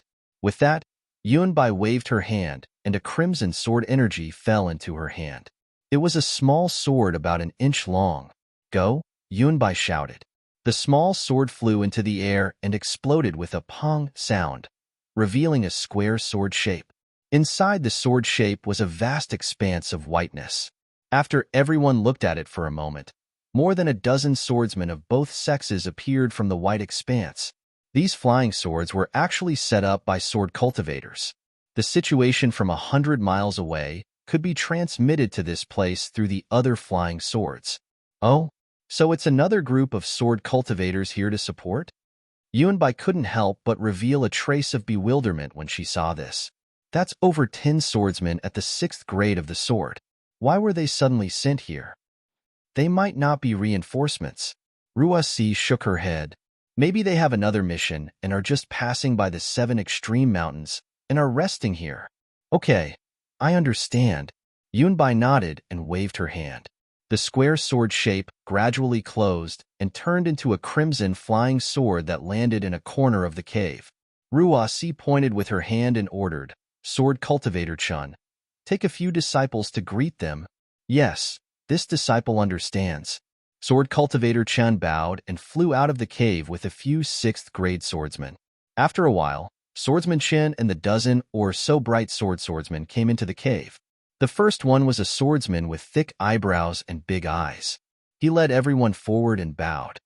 Junior Li Chun of the Void Heaven Sword School greets Senior Ruasi, Senior Yunbai, and the other sword friends. "Oh, so it's sword cultivators from the Void Heaven Sword School. Please rise." Ruasi was slightly surprised to hear that these dozen swordsmen were actually disciples of the Void Heaven Sword School.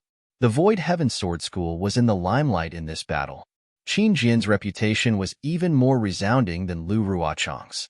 If it wasn't for the illusory Sword School swordsmen, ordinary swordsmen would have thought that the Void Heaven Sword School was hosting this battle. Therefore, the disciples of the Void Heaven Sword School were very popular wherever they went. Moreover, wherever they went, that place would be the center of attention. I wouldn't dare. Li Chun was very respectful and stood up with a smile. May I know if all of you are just passing by, or do you plan to stay in the Seven Extremes Ridge for a long time? Yun Bai asked with interest. Good lesson, Senior White Nose. We juniors are here on the orders of our masters. Li Chun clapped his hands, took out a sword slip, and respectfully handed it over. At this point in the war, our sword region's goal of occupying the spirit stone veins has already been seen through by the cultivators. They stubbornly defend their own spirit stone veins, and on the other hand, have begun to send cultivators to attack the spirit stone veins that we sword cultivators occupy. The disciples who were stationed at the side have all been mobilized. Send reinforcements to the various spirit stone mines. Oh, I see. Ruasi took the sword slip and looked at it for a moment before nodding slightly. Since the sword friends of the Void Heaven Sword School have come to reinforce us, my Seven Extremes mountain range should be safe. Thank you for your auspicious words, Senior. Li Chun respectfully said. We are willing to follow Senior's orders and kill cultivators in the Seven Extremes mountain range. Good. Ruasi clapped her hands and looked at the 11 swordsmen behind Li Chun. Her gaze fell on a petite woman with delicate facial features, and she said with a smile, with Senior Martial Brother Qin Jian's fame, if they hear that Senior Martial Brother Qin Jian's martial niece is here, they will definitely be scared witless and won't dare to come. Ha ha ha. The swordsmen all laughed. Only the woman Ruasi was looking at had a slight frown on her face without a trace of a smile. Ruasi raised her eyebrows and looked at the woman with a smile. This sword friend, aren't you the illustrious Guyu? The woman was indeed Guyu. When she heard Ruasi call her name, she was puzzled. She stepped forward and bowed. Junior is indeed Guyu. Greetings, Senior Ruasi. Hee, invisible sword Guyu. Although your cultivation is at the 5th stage of the bright sword stage. Oh, you're already at the 6th stage of the bright sword stage? Congratulations, Ruasi said with a smile. I wouldn't dare. Junior's cultivation is still too far from Senior's. Guyu slightly frowned and hurriedly acted humble. Li Chun, who was beside her, smiled, but there was a trace of pity in her smile. Guyu, you don't need to be humble. Although your cultivation is only at the bright sword stage, your reputation is not inferior to Senior Martial Brother Qin Jian's. Ruasi said with a smile, since you joined the war, I don't know how many Dao sect cultivators you've killed. The number of people who died under your invisible sword is probably no less than Senior Martial Brother Qin's subordinates, right? I wouldn't dare. How could Junior compare to Martial Uncle Qin? Guyu replied without arrogance. Guyu, your future is limitless. Yunbai also said with a smile. I hope you can make a great contribution in the Seven Extremes Mountains and kill even more Dao sect cultivators. Junior's invisible sword has been lost. Now that I've come to the Seven Extremes Mountains with my senior martial brothers, I can only watch. I can no longer kill. Guyu raised her head and said very calmly, Ah? Your flying sword. Yunbai was stunned. Your invisible sword was lost? But, as she spoke, a buzzing sword hum resounded around Yunbai. The swordsmen nearby all involuntarily let out sword hum. Guyu's body was also trembling, and a faint sword hum could be heard from his body. However, Guyu's expression did not change as she smiled and said, although this invisible sword is in Junior's body, but she is no longer Junior's. Oh, why is that? Even Ruasi was stunned at this moment as she asked curiously, Senior, please no. Li Chun hurriedly bowed and said, Junior Martial Sister has comprehended something in the sword Dao. This is what she thought, and now it has truly integrated into her sword intent. Therefore, she can't fight. Oh, I see. Ruasi looked pensive as she looked at Guyu, and then at Li Chun before nodding slightly. Actually, junior martial sister is in seclusion. Li Chun added, however, since Martial Uncle Qin has personally given the order, it's not good for us to decline. This time, junior martial sister is here and I'm afraid she can't contribute. Please forgive us. All right, Ruasi nodded slightly and casually agreed. However, she was an illusory swordsman. Just now, she only needed to probe a little to see Gu Yu's situation. How was she in seclusion? How was she fusing her sword? There must be some other reason. However, since the Void Heaven Sword School's disciple did not say anything, she would not pursue it. That's not right. Ruasi nodded, but Yunbai said, in this sword's opinion, although Gu Yu has just entered the 6th grade of the Bright Sword School, her sword foundation is solid and she even has some comprehension. Hearing this, Li Chun frowned. He had already said it so clearly, who knew that Yunbai would still pursue it. However, Yunbai was an illusory swordsman after all, so he could only awkwardly look at Gu Yu. Although Yunbai's name was Yunbai, her skin was absolutely not white. In fact, it was extremely dark, not to mention her appearance. Usually, when Ruasi saw her, it was fine since they were all about the same. As for the other female swordsmen in the 7 Extremes mountain range, although they were beautiful and fair, their cultivation and reputation were low. At best, they were only at the 5th grade of the Bright Sword School. Moreover, they were all respectful to her.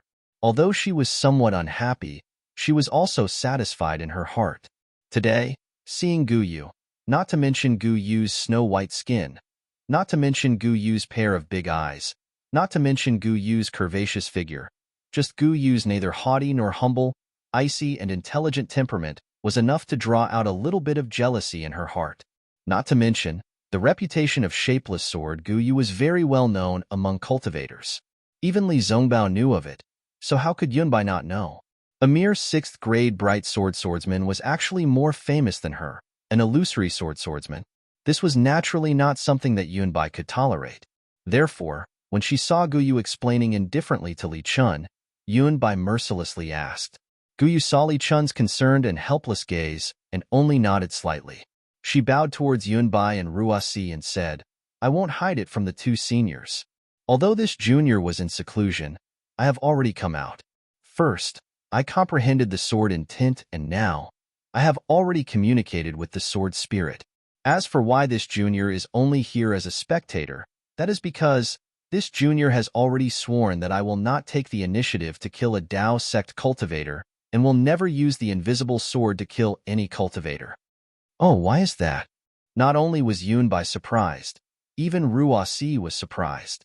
She blinked her eyes and looked at Gu Yu before looking at Li Chun. Cough, cough, it's like this. Li Chun opened her mouth and said, My junior sister met the terrifying phoenix during an ambush. Ah, you actually met him? Yunbai almost cried out in surprise. You are actually still alive? Gu Yu smiled bitterly. Yes, this junior is not only alive, but living well.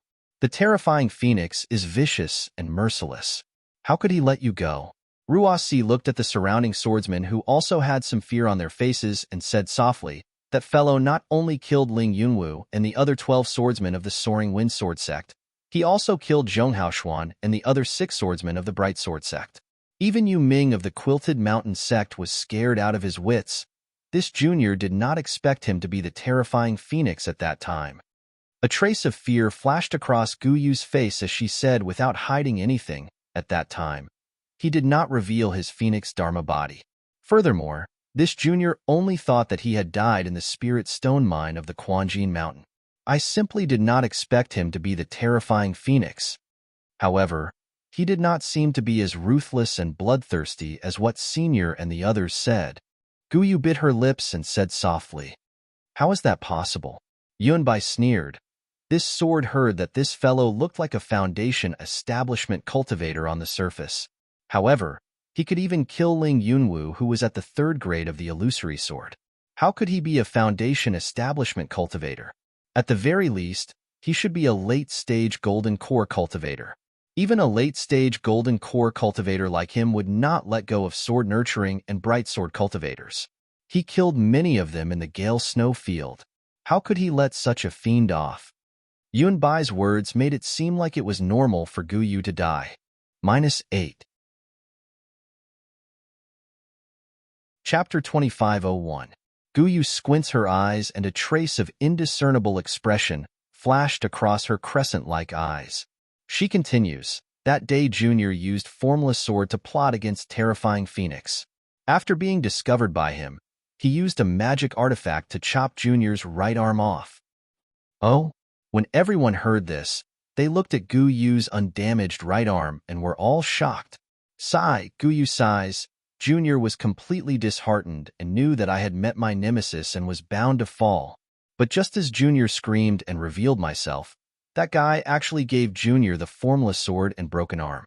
He even took advantage of Junior being caught off guard and fed Junior an indescribable elixir into Junior's mouth. Hee, terrifying Phoenix.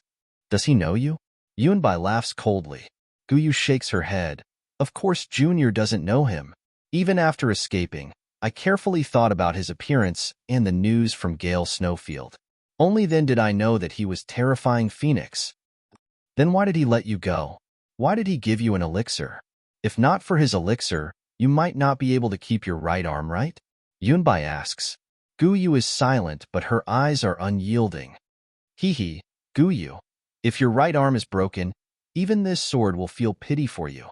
Not to mention a male cultivator like terrifying Phoenix. Yunbai bluntly calls out her name. Junior was in a mess at that time and only thought of escaping. I didn't think much about it, Guyu replies, but according to Junior's thinking, terrifying Phoenix might not have thought so. Then what did he think? Even Ruasi is somewhat curious and continues to ask. I only feel that the horrifying Phoenix is not a cruel and merciless person. In fact, she is a kind person. If she was not forced into a desperate situation, she would definitely be merciful. She would not disregard human life. Guyu speaks frankly with assurance. Even in the battle between Dao cultivators, he does not often kill people. What Senior said about those few situations? Which one of them is not terrifying Phoenix fighting against my sword cultivator alone? When has Senior ever seen terrifying Phoenix working with others to kill my sword cultivator? This, Yunbai is somewhat tongue-tied. After Junior escaped with my life, I have thought deeply about it. The fault lies not with the terrifying Phoenix, nor with Ling Yunwu and the other seniors. The fault lies with the war between the Dao sect and the swordsmen.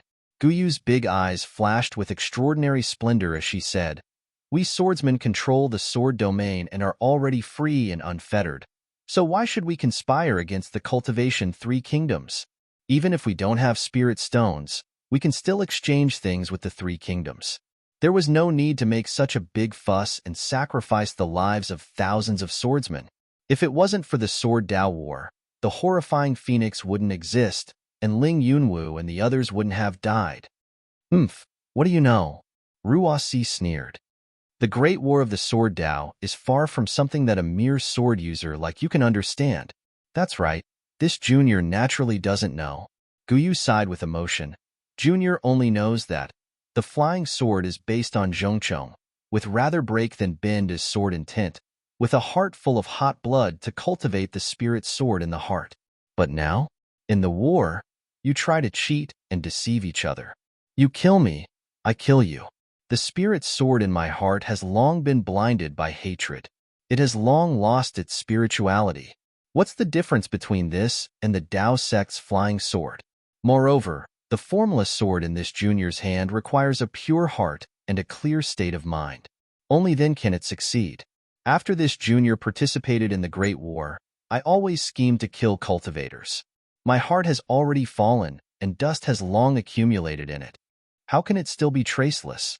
How can it still be formless? I'm afraid that the horrifying Phoenix saw through this Junior's whereabouts because of this. After this Junior escaped, in addition to rejoicing, I gained enlightenment and found the true essence of the formless sword. This was how I broke through to the 6th grade of the bright sword in a short period of time. Seeing that Yunbai wanted to say something, Guyu didn't give her the chance to speak and continued. Now, this Junior's formless sword is in my heart and not in my hand. The formless sword in my body has been seen through by others and can no longer be used to kill people. This is your understanding? Yunbai sneered. You were just let off by others, and you're grateful to them? You no longer raise the flying sword in your hand? Then this sword can tell you that you're very wrong. This is only a small matter. For this small matter, you've forgotten the righteousness of the great war of Tao cultivators and the righteousness of my sword realm's survival. Even if your formless sword advances, you will never succeed and will never become an illusory sword. This is because you've forgotten that a sword is a sword. It is the weapon we swordsmen use to sacrifice ourselves, the weapon we use to take the lives of cultivators.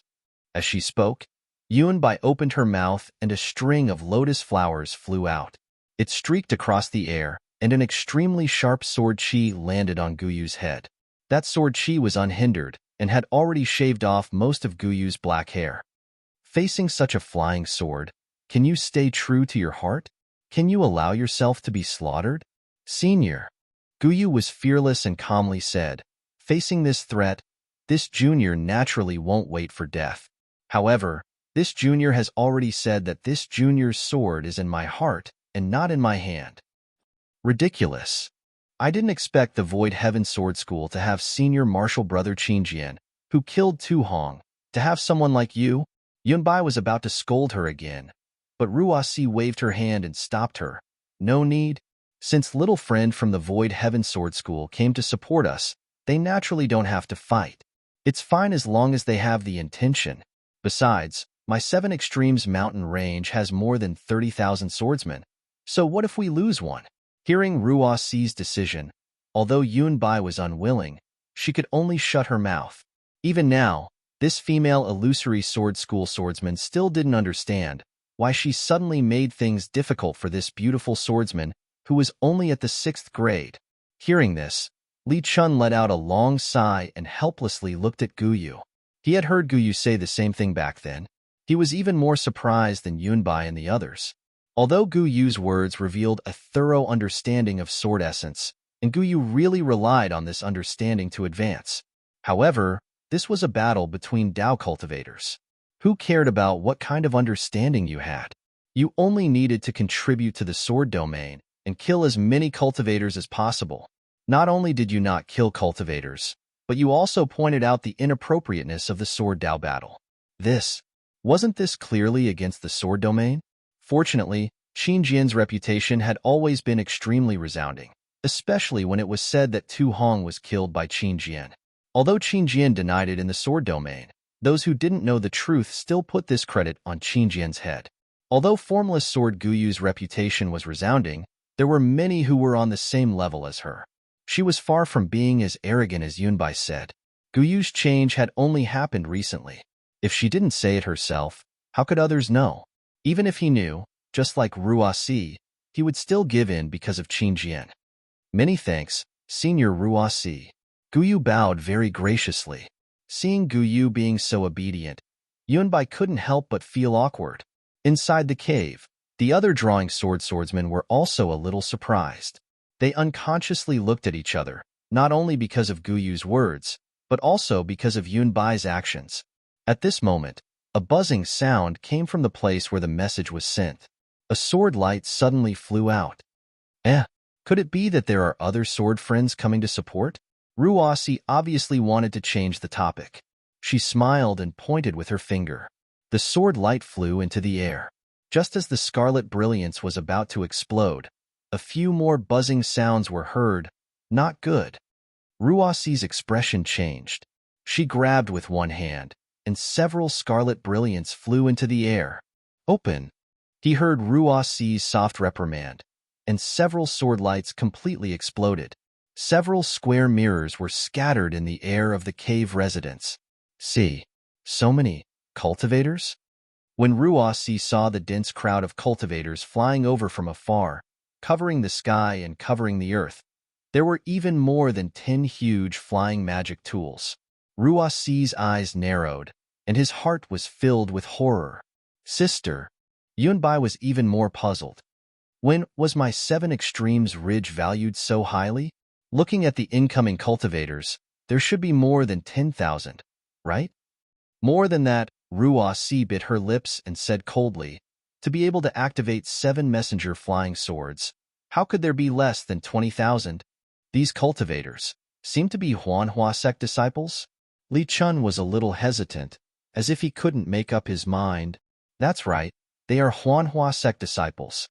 Yunbai sneered. Among the Dao sect cultivators, only Shi Country's Huanhua sect likes to show off. They have flying artifacts wherever they go. Even when they go out to attack, they dress up as if they are getting married. Haha. The group of swordsmen who drew their swords couldn't help but cover their mouths and laugh. Li Chun also laughed involuntarily.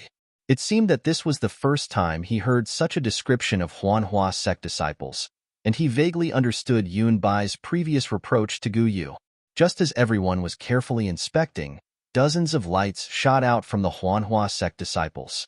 It was the late-stage Foundation establishment disciples who were scouting ahead. The swordsmen only felt a violent tremor in front of their eyes.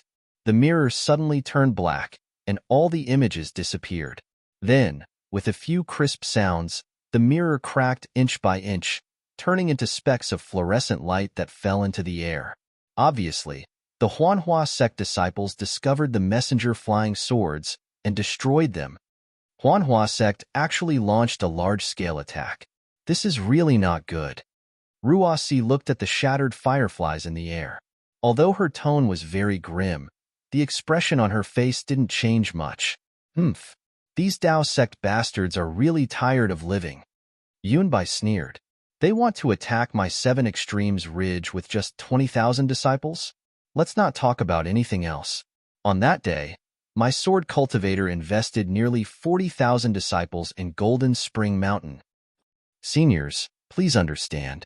Right now, Huanhua sect is already 300 li away. Should we meet the enemy now? Li Chun bowed and said, We Void Heaven Sword School disciples are willing to be the first line of defense. Haha, it's fine for now. Yunbai laughed. It's just 20,000 disciples. This sword won't let them return. Wong wong. Another wave of sword humming sound was heard. It came from the place where the message was sent, and a sword light suddenly flew out again. -8. Chapter 2502. Not good. At this time, Ruasi was really a little shocked. However, before she could reach out her hand, there was a series of strong roars, and several scarlet lights rushed into the sky. Ruasi did not dare to be negligent. She hurriedly grabbed with her hand, and those scarlet sword lights also exploded, and several images of 4 directions appeared again. However, after a series of explosions, the sword lights that had just appeared on the surface of the mirror were immediately shattered into fluorescent light. These flying swords were actually discovered by the cultivators first, and before the sword cultivators could see any clues, they were immediately destroyed. Which sect is this? Ruasi was shocked. Fortunately, after the sword lights were annihilated, the last small mirror surface that was only 1 foot square appeared. It seemed to be from the distant horizon, with the same imposing manner as the Huanhua sect's disciples. The tens of thousands of Imperial Thunder sect's disciples also urged their magic tools to fly over. Terrifying Phoenix, when Ruasi saw the Imperial Thunder sect's disciples' attire, what Gu Yu said just now unconsciously appeared in her mind. She then looked at the other drawing sword sect's disciples, and a trace of panic could not help but flash across their faces. This Gu Yu really came at the wrong time. Ruasi could not help but sigh, but she still looked at Yunbai with some reproach. If Yunbai did not force her, Gu Yu would not have said such demoralizing words, right? Gu Yu seemed to have sensed everyone's fear. She hesitated and whispered, Junior, doesn't think that terrifying Phoenix would be here. He has a proud personality and will definitely not attack together with other cultivators. That's right. Yunbai also came to a realization. She hurriedly patted the jade chair and shouted, Think about that terrifying Phoenix's origin. How could he be interested in our 7 Extremes mountain range? Yunbai also tried her best to redeem her mistake just now. That's right. The group of drawing sword sect swordsmen's eyes lit up, and they also came to a realization. They had never heard of an expert like Terrifying Phoenix appearing together with other cultivators. Pa! With an explosive sound, a thumb-sized lightning flashed on the mirror surface, and the mirror surface finally exploded. Senior sister, Yunbai stood up and said, "This Imperial Thunder Sect's group of cultivators seems to have 10 to 20,000. This adds up to nearly 40,000 cultivators. It's the same as our 7 Extremes Mountain Ranges swordsmen. Looks like the Dao sect has done their homework well." Yes. Ruasi nodded slightly. She waved her hand and said, "Junior sister Yunbai, now that the Imperial Thunder Sect and the Cleansing Flower Sect are attacking, you and I will definitely have to face the enemy separately. Which sect's cultivators will you kill?" Washing Flower Sect. Yunbai cried out without any hesitation. "Very good." Ruasi stood up as well. She clapped her hands, and a similarly crimson flying sword appeared. With a wave of her hand, the flying sword rushed into the air. With a series of sword cries, it turned into several flying swords and rushed out of the cave. This sword has already informed the disciples who are guarding 100 miles away to retreat. For the time being, we will not go and face them head-on. Wait for my reinforcements to arrive, then we will fight them to the death. Chunfeng, the swordsman surnamed Chen, hurriedly stood up. "Senior, please give me your orders. Go and inform Sword Friend Ji of the Bronze Bell sect. Tell him in detail what happened here. Ask him to come out of seclusion immediately and assume command." Chunfeng bowed hastily and left hastily. "Yes, this junior understands." "Oh, Senior Ji of the Bronze Bell sect is here as well?" Hearing this, Li Chun's face was obviously filled with joy. Ruasi nodded slightly and said with a smile, "He is the swordsman with the highest cultivation in our 7 Extremes Ridge. This sword and junior sister Yunbai are merely watching over the house for him." "Very good." Li Chun beamed and said, "Since Senior Ji is here, those several tens of thousands of Dao sect cultivators are nothing to be afraid of." Yunbai nodded. "Hee, exactly." Li Chun asked, "Senior, please give your orders. Which senior shall we follow to fight the enemy?" Ruasi did not even need to think. She waved her hand and said, "All of you follow this sword to kill the disciples of the Imperial Thunder Sect." "Yes." Gu Yu and the rest also stood up and answered with a bow. Then, Ruasi methodically divided the group of swordsmen into 2 groups, and each of them went out with their own men. The Imperial Thunder Sect did not come to the 7 Extremes Ridge alone. Together with the Imperial Thunder Sect, there were also disciples from the Mozong Mountain and Yongyi Sect. There were even disciples from a few small sects in the country of Shi. However, the Imperial Thunder Sect only sent out an early gold core stage cultivator. Moreover, the Imperial Thunder Sect's disciples made up the majority. At this moment, the group flying in front was a group of disciples from the Canlay Palace. The leader was a late Foundation Establishment stage cultivator. In his hand, he held a strange-looking magic treasure. The 2 ends were sharp, but the middle was flat. There was some flickering brilliance within it. This cultivator activated the magic treasure in his hand. The brilliance within the magic treasure flickered repeatedly. Suddenly, a slanted corner above the flat surface shook violently. That disciple did not hesitate and activated his magic power. The magic treasure shook a few times, and a few thumb-sized lightning bolts shot out toward the wilderness in the distance. A rumbling sound was heard. It really hit the extremely thick layer of snow in the wilderness. After a moment, when there was no more movement, that disciple continued to activate the magic treasure. At this moment, the flat surface in the middle of the magic treasure returned to its original tranquility. It was like a layer of water, and there were no ripples at all. "All of you wait here," that disciple ordered, and returned with the magic treasure in his hand. The Imperial Thunder Sect's disciples were arranged in a neat formation. Basically, each Thunder Palace was a large group. Within each large group, there were several dozens of small groups. On the 2 sides of the Imperial Thunder Sect's disciples were Mozong Mountain and Yongyi Sect's disciples. They were all waiting in formation according to the customs of the 2 sects. The other scattered sects were sandwiched between the 3 sects' disciples. Although there were few people, their morale was high, and they were all valiant and high-spirited. Above the heads of these disciples, there were another dozen or so peak late Foundation Establishment cultivators clustered around an early gold core old man. These dozen or so people were also flying at a leisurely pace, not in a hurry at all. The leading late Foundation establishment stage disciple flew into the air and bowed. Reporting to Marshal Uncle Can, this disciple has already used the clear and turbid technique to check the surrounding 30 miles. There are no more traces of flying swords or sword formations. The Gold Core stage cultivator was naturally the leader of the Imperial Thunder sect. He was also the commander of the attack on the Seven Extremes Ridge, Kinshung from the Kanlei Palace.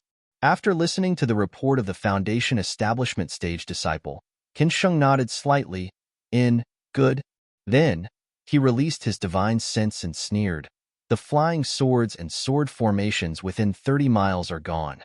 However, there are still many swordsmen lying in ambush outside 30 miles. These swordsmen are probably preparing to launch a sneak attack on us. Go, Yufeng. Send 300 disciples and bring me the heads of these swordsmen.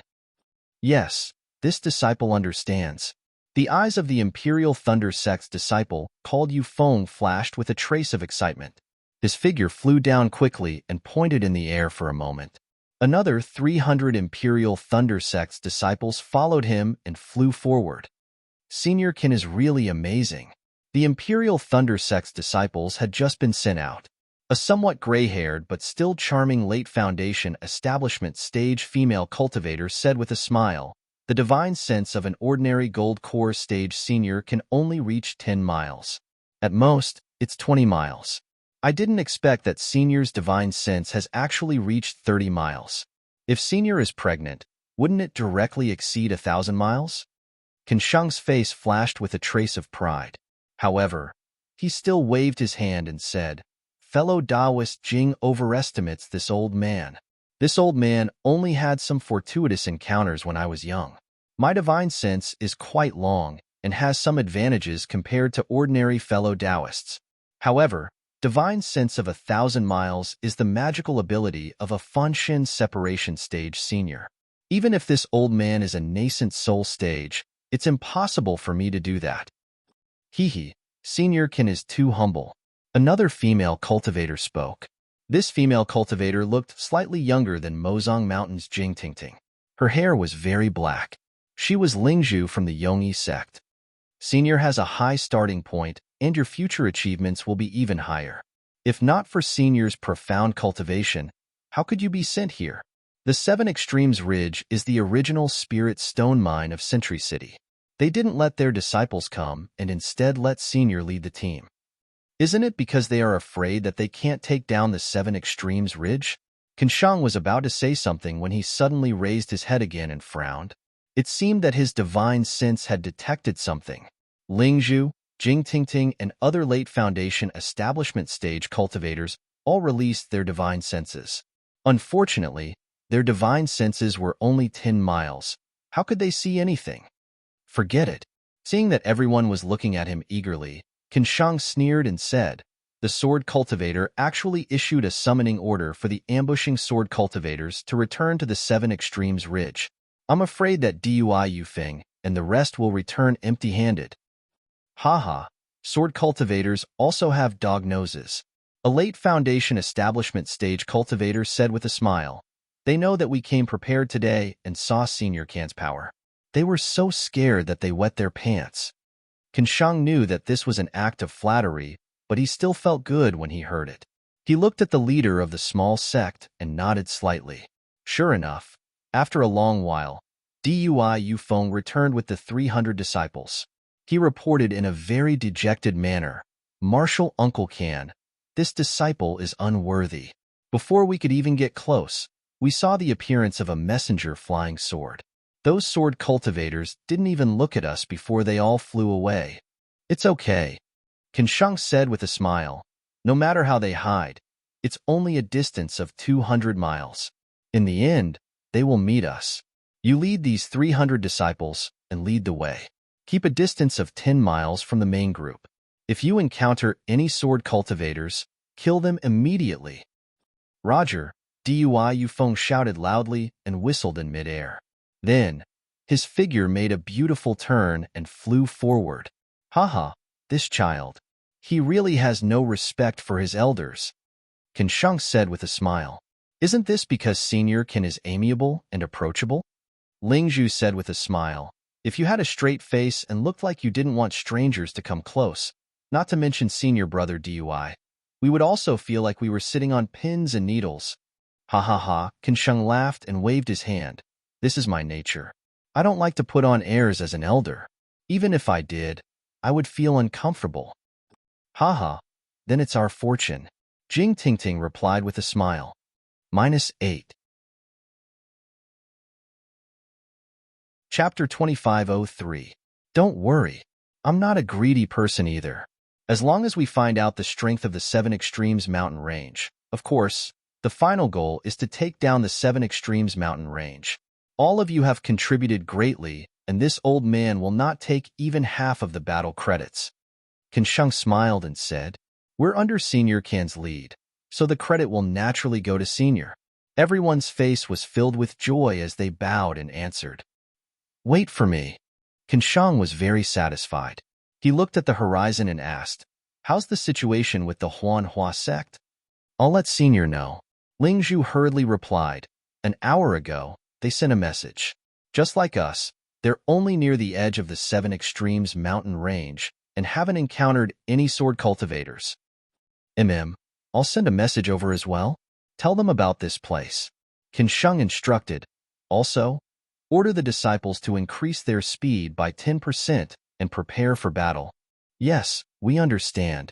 Everyone's face turned cold. They knew that their previous ease had come to an end. As the distance increased, the battle was inevitable. When the group of Foundation Establishment late-stage cultivators returned to their group, only a few Imperial Thunder Sect disciples were left beside Kinsheng. The entire group of cultivators indeed increased their speed.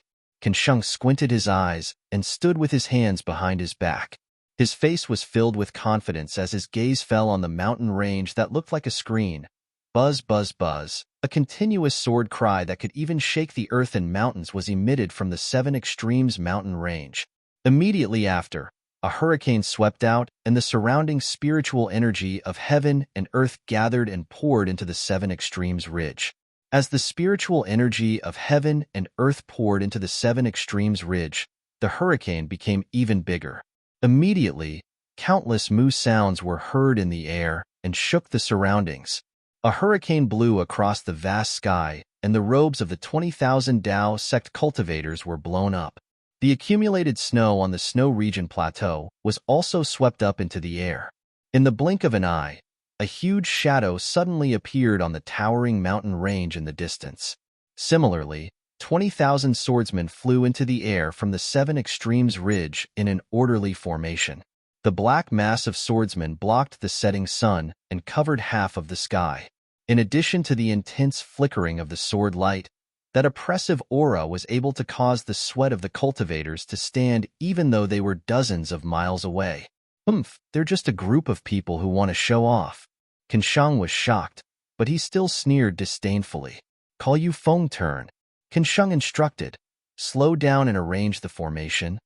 I want to see if the treasures of my Imperial Thunder Sect or the flying swords of the sword cultivators are more powerful. Yes, the disciple beside him hurriedly sent out a message talisman upon receiving the order. Dui Yufeng and the others were originally hesitant, but at this moment, they received the order and returned. Charge, Kinsheng waved his hand slightly and urged his transcendence energy to shout. When Kinsheng's order fell into the ears of the 20,000 cultivators, it was like thunder. Everyone urged their transcendence energy at the same time. The magic tools and treasures in their hands were all taken out. Similarly, there were 10,000 flashes of lightning. Streams of heaven and earth spiritual chi gathered and similarly formed a hurricane, especially the rolling thunder and flickering lightning. The momentum was so great that it was not inferior to the sword cultivators' sword formation. The group of cultivators and swordsmen were all on alert. Each of them urged their bodies. Seeing that the two sides were getting closer and closer, they could clearly see the two sides. When they heard the sword cultivators' orders, the 100 or so swordsmen who were riding on their flying swords at the very front urged their sword energy. The 100 or so sword flashes rushed out of the crowd and formed a huge flying sword in the sky. The sword flashes swayed as they rushed towards the cultivators. The cultivators' treasures could not be compared to the swordsmen's flying swords. They could not reach far. When they saw the flying swords attacking, the 100 or so cultivators also exerted their power at the same time. They shouted in unison, and the magic tools in the sky flashed as they rushed out. Boom! A huge sound rang out. The flying swords collided with the group of magic tools. A series of explosions rang out, and the air waves rushed into the sky. The accumulated snow on the nearby snow region was blown away. At this time, the vegetation and gravel were also blown into the air. Not only that, the entire ground shook slightly from the impact of the air waves. His sword cultivators indeed have some skills. The 100 or so flying swords rushed into the magic tools and collided with each other.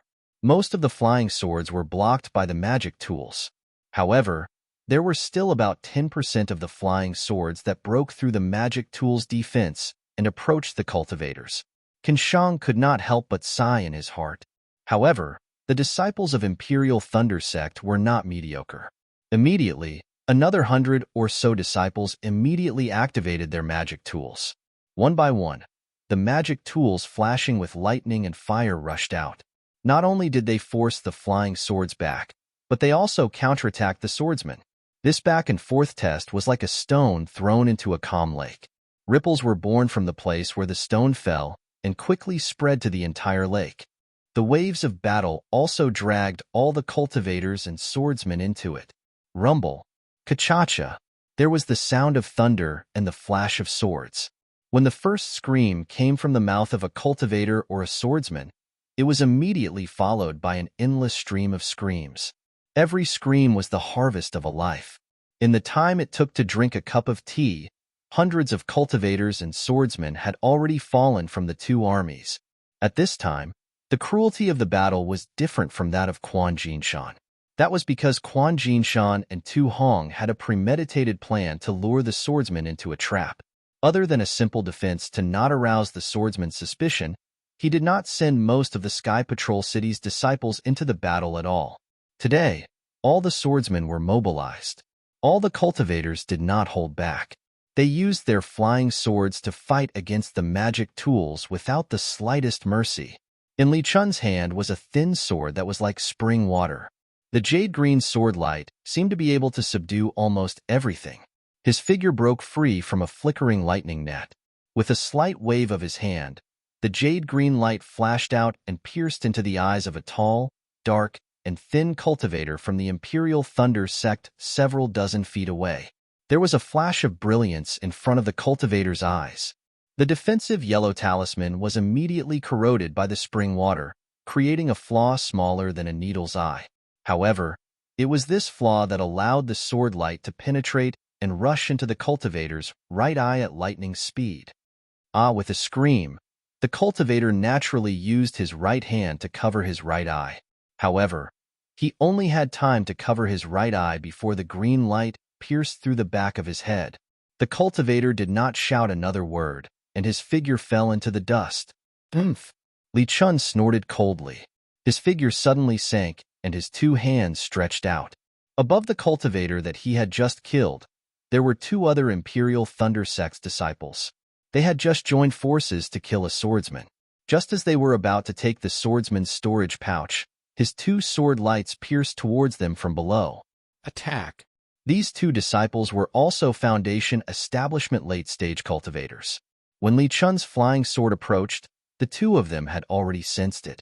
They turned around almost at the same time. One was a palm-sized butterfly, and the other was a lightning dart that was like a spear. Both of them flashed with lightning and struck Li Chun's flying sword. Sizzle! There was a burst of thunder.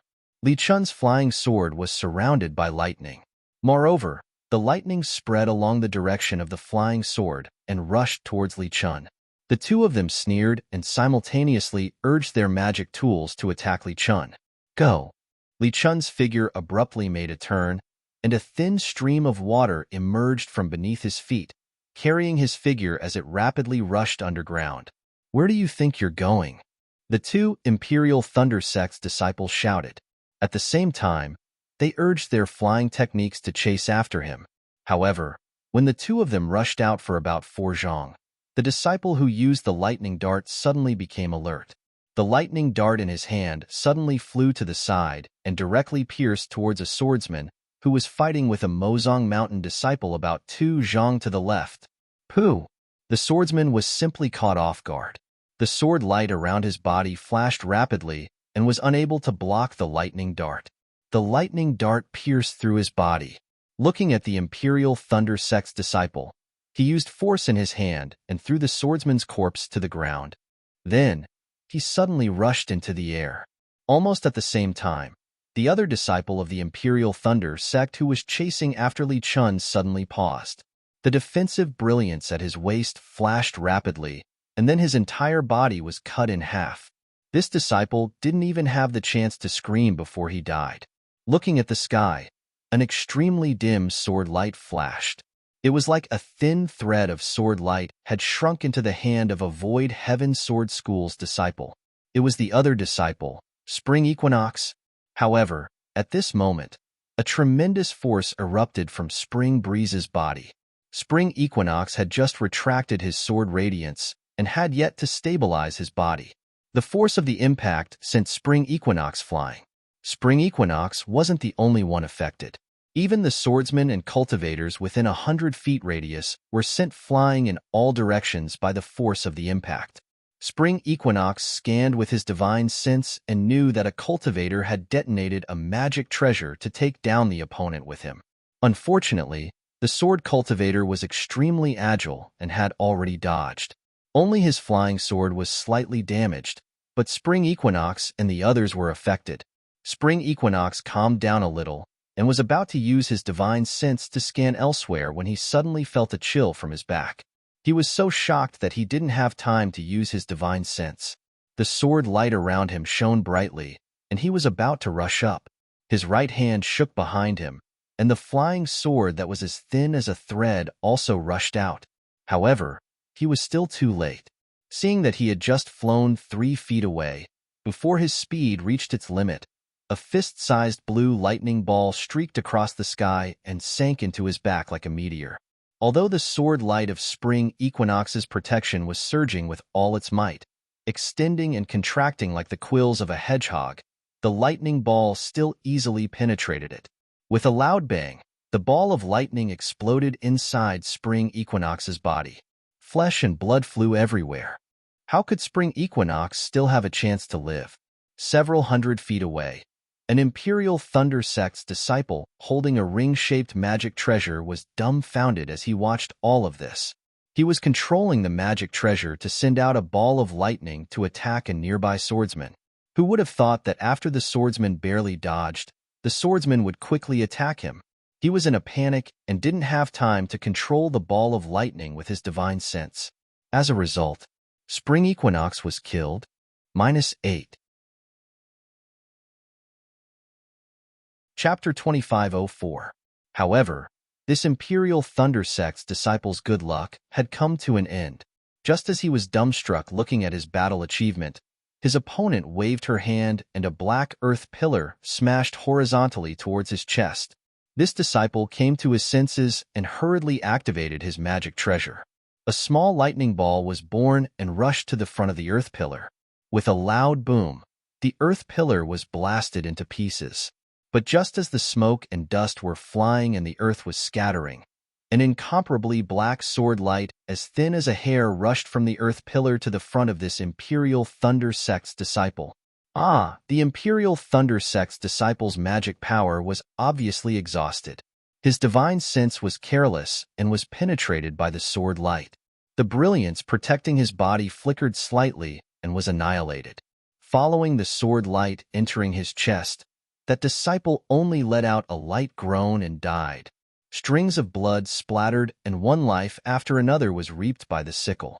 Seeing such a situation, Ruasi looked at Guyu beside her and asked in a deep voice, "Guyu, Spring Equinox has already fallen. Many swordsmen have also fallen. You still don't plan to take action?" Guyu's expression did not change as she shook her head slightly. "This junior will not take action. In this junior's eyes, these lives are all innocent. They should not have fallen here." They should have roared in the 9 heavens and galloped freely between this heaven and earth. But for this so-called Tao cultivator great war, their originally free lives have no choice but to be tied up here. Sigh, perhaps you are right. Ruasi looked at her disciples falling one by one and felt helpless in her heart. She could only sigh and said, "It's a pity that this sword cannot transcend like you. Since this sword is stationed in 7 Extremes mountain range, then I must ensure that I complete the orders of the Sword Region Master." Saying that, Ruasi raised her head and took a deep breath. Sword light shot out from her body, and her originally dark skin seemed to be plated with a layer of silver light at this moment. Guyu knew that Ruasi was about to take action and hurriedly flew back several feet. She stood quietly and watched coldly. It was as if this war had nothing to do with her. Buzz buzz. The sword light on Ruasi's body blossomed and continued to elongate. As the sword light flashed, the sound of the sword humming also reverberated. When the sword light was only 20 feet long, Ruasi's entire body charged into the air. She drew an extremely beautiful arc in the air and charged towards Kansheng, who was several li away. The sword light was like lightning, streaking across the sky. Not only did the surrounding heaven and earth spiritual chi rapidly gather, it even pierced through the air. A rumbling sound came from the sword light along with Ruasi's flight. As Ruasi's figure approached, a cloud-like sword light appeared from Ruasi's body. Ruasi's sword intent was actually a pure and flawless white cloud. Kansheng had long been paying attention to Ruasi's actions. When he saw that her actions had caused such a huge commotion, he muttered in his heart. However, what else could he do now? Kansheng opened his hand, and a 3-foot-long purple golden hammer flew out from his body. The head of the purple golden hammer was 1 foot long, and the runes on it were very deep. Electric light flowed between the runes, and the flickering purple light couldn't help but rush out of the purple golden hammer. It rushed into the air and issued a crackling sound. The 2-feet-long hammer handle slightly rotated, and the world's spiritual energy was sucked in like a whale. Rise, Kansheng's white hair suddenly scattered in all directions as a powerful aura surged out. He lifted the purple golden hammer in his right hand and similarly flew up, charging towards Ruasi with a speed that was not inferior to hers.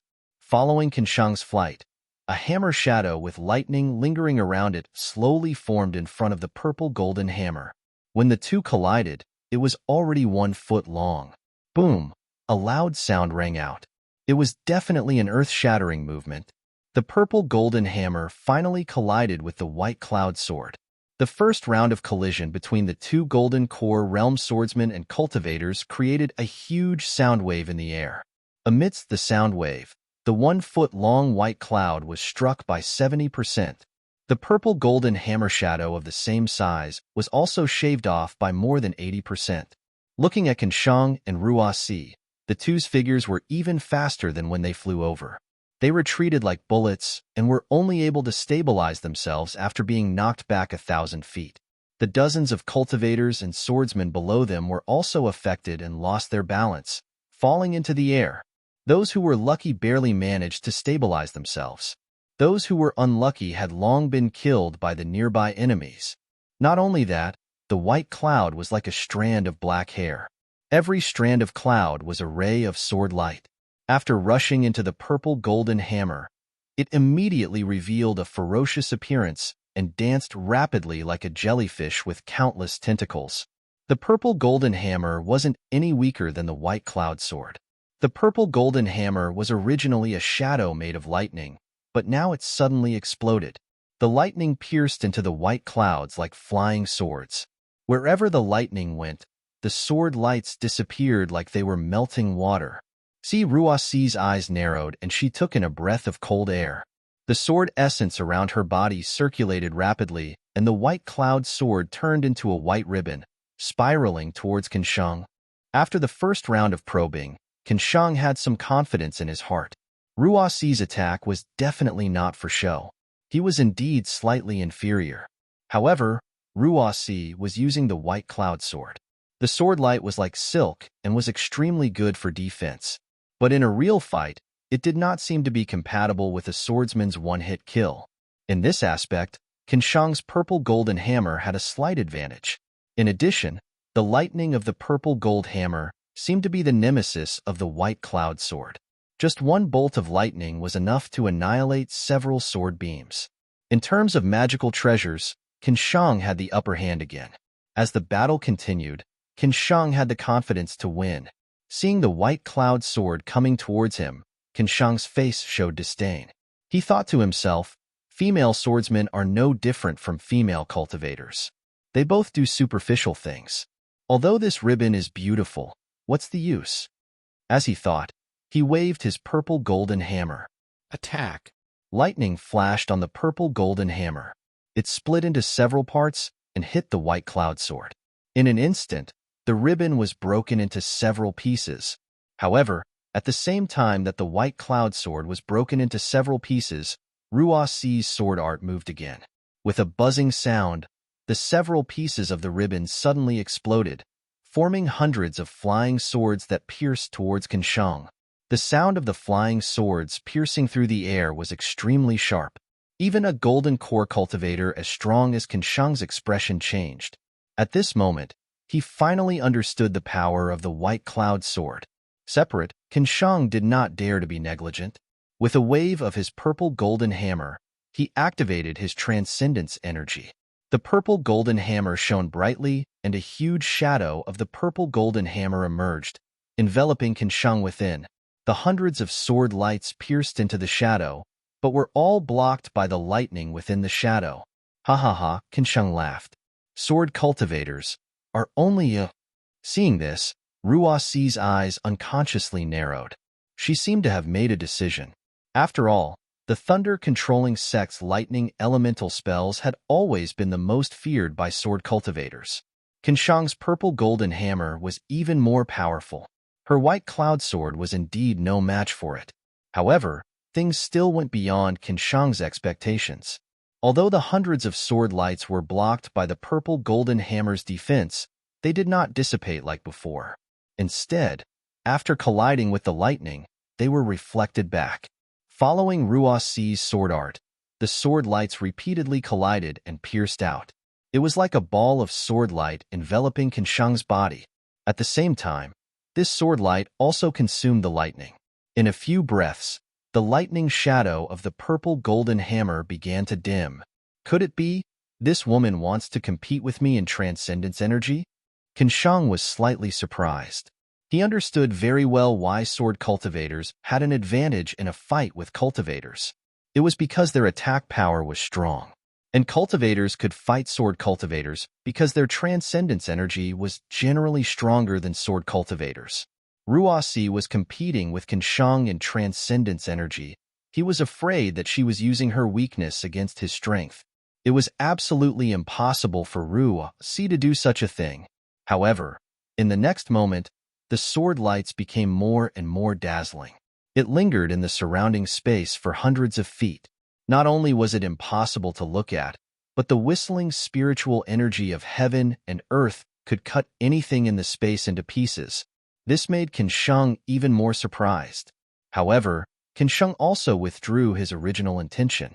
He mobilized his gold core, and his transcendence energy methodically poured into the purple golden hammer. While stabilizing the defense, he would casually strike from time to time. And this seemingly casual strike would always create a gap of a few feet in the white cloud swords within hundreds of feet. The originally smooth sword lights were sluggish again. Just when Qin Shang and Ruoxi's battle seemed to have entered a stalemate, a cold divine sense swept over from the Seven Extremes Ridge. That divine sense seemed to have no emotions, and it was as bone-chilling as a snow region. When it swept over Qin Shang, it actually made Qin Shang tremble slightly. At the same time, his transcendence energy was also slightly stagnant. Third-grade illusory sword? Qin Shang was shocked. He immediately understood Ruoxi's intention. She only needed to defend the formation and delay him. Once the third-grade illusory swordsman arrived, how could he still have a way to survive? However, things were out of Qin Shang's expectations. That cold divine sense only swept over him and hovered slightly. Then, it swept over the entire battlefield and left in disdain. This, Qin was stunned, but his heart was also beating fast. With such a fierce person overseeing the Seven Extremes Ridge, it would be difficult for him to take advantage of the tens of thousands of Imperial Thunder Sect's disciples. Left and right is to find out the actual situation. Qin mind changed again. There is no need to pester her. Wait until this female swordsman is seriously injured. Please don't take her life. Just when Qin was tender like water, but the knot in his heart could not be dispelled. Suddenly, another powerful divine sense swept over from behind him. Gold core, late stage, teacher? Qin sensed that divine sense, and it came from behind him. That familiar divine sense really made him want to cry tears of joy. However, what made Qin not know whether to laugh or cry was that this divine sense also swept over a group of people and even the entire battlefield. It swept over and swept over the other side of the Seven Extremes Ridge. It was as disdainful as the swordsman. Although this divine sense was disdainful, Qin knew all the Imperial Thunder Sect's disciples on the battlefield, Missouri Songshan's and Tongyi Sect's disciples, were greatly shocked. They knew that it was not only them who were fighting here, but also their gold core teacher. -8. Chapter 2505. A late-stage golden elixir realm cultivator, in a situation where the two armies were evenly matched, definitely had the power to turn the tide of the battle. Qin was relieved, but Ruoxi's expression changed greatly. Seeing that Qin was a little distracted and the smile on his face, Ruoxi's eyes narrowed and the sword light around her body once again flourished. That dazzling sword light forced Qin to involuntarily close his eyes. When Qin's divine sense swept out, he turned pale with fright. How is this possible? You're only a first-grade illusory sword realm cultivator. How can you transform into a sword? Indeed, Ruoxi's figure had already vanished. A cluster of dense white clouds congealed into a flying sword appeared where Ruoxi was previously standing. The sword's splendor that was previously surging around Qin's body was now emitting a shrill cry. All the sword's splendor frantically converged. The flying swords of several nearby swordsmen were also uncontrollably sucked over. Not good. When Qin saw that Ruoxi actually had the secret of transforming into a sword, he was greatly alarmed. Almost without thinking, his figure abruptly rose. Taking advantage of the fact that Ruoxi's sword light had converged, he waved the purple golden hammer. Balls of lightning were activated as if they were not spiritual stones and smashed towards Ruoxi. He took advantage of the situation and wanted to escape towards the Seven Extremes Ridge. However, he was still a little late. The flying sword condensed from white clouds rapidly swelled and then rapidly shrank. When it had condensed to the size of an ordinary flying sword, it suddenly expanded. A white rainbow, like the sun, rushed towards the balls of lightning that Qin had conjured. Rumble, rumble, rumble. A series of loud noises enveloped the battlefield of tens of thousands of people. That white rainbow passed through all the balls of lightning at an incredible speed in the blink of an eye and directly pierced towards Qin's back. Fight! Qin's heart shrank. He immediately knew that the time to decide the outcome of the battle had arrived. His golden elixir rapidly rotated, and all the vital energy rushed towards his meridians. His transcendence energy then poured into the purple golden hammer. Dang, like the sound of a golden drum. The white rainbow struck the purple golden hammer, creating a 3-inch deep crack. Moreover, the white rainbow's momentum didn't decrease, but its direction was changed by the purple golden hammer. With a "peep" sound, the golden light around Qin's body suddenly brightened, and then it was extinguished. That white rainbow actually went under his armpit and passed through. See, Qin's natal magic treasure was damaged, his primordial spirit violently fluctuating. The white rainbow even broke through his golden elixir's defense and severely injured his body. As blood spurted out, his body staggered as his body's injured. Let's go. Qin sucked in a breath of cold air. He watched as the white streak of light passed through his body and several other Imperial Thunder Sect disciples before slowly coming to a stop. He didn't dare to stay any longer. Enduring the pain, He activated his flying technique and fled to the other side of the Seven Extremes mountain range. Thousands of Imperial Thunder Sect, Emosang Mountain, and Tong E Sect's disciples had already died. When they saw this, they also retreated while fighting, moving towards the other side of the Seven Extremes ridge. Moreover, that incomparably sharp white rainbow slowly stopped in midair. The sword's light gradually converged, revealing Ruoxi's red face. Ruoxi had forcefully activated her secret technique to transform into a sword, causing great damage to her body. Unfortunately, Qinshang's purple-gold hammer was too powerful, and that lightning net was too arrogant. Ruoxi's attack, which she was originally very confident in, did not succeed, and could only heavily injure Qinshang. Looking at Qinshang stumbling and flying into the distance, Ruoxi waved her hand and sneered, "Chase?" Yes, the swordsmen who were originally chasing the cultivator also had high morale. Many 6th-grade sword leaders responded loudly and commanded the 10,000 swordsmen to chase after the cultivator. On the other side of the Seven Extremes ridge, the battle situation was different. The Washing Flower Sect's leader was a graceful female cultivator who had a technique to retain her beauty. Her name was Bright Moon. This Bright Moon Maiden's cultivation was at the peak of the early gold core stage. The magic treasure in her hand was also called Bright Moon. This Bright Moon emitted a pure white brilliance under the influence of the Bright Moon Lady's magic power. It lit up the sky within 1,000 feet. The brilliance was extremely cold, and it was compatible with the cold wind of the snowy highlands. Its power was multiplied. The white flying sword was a white lotus, similarly emitting a pure white sword's light. The battle between Bright Moon Maiden and Bright Moon Maiden was much more interesting than the battle between Qinshang and Ruoxi. However, the outcome of the battle was different. Just before the Seven Extremes ridge's cold divine sense swept over, Bright Moon Maiden's white lotus sword transformed into a white lotus. The lotus petals spiraled towards Bright Moon Maiden. The sword's light on the lotus petals was like lightning.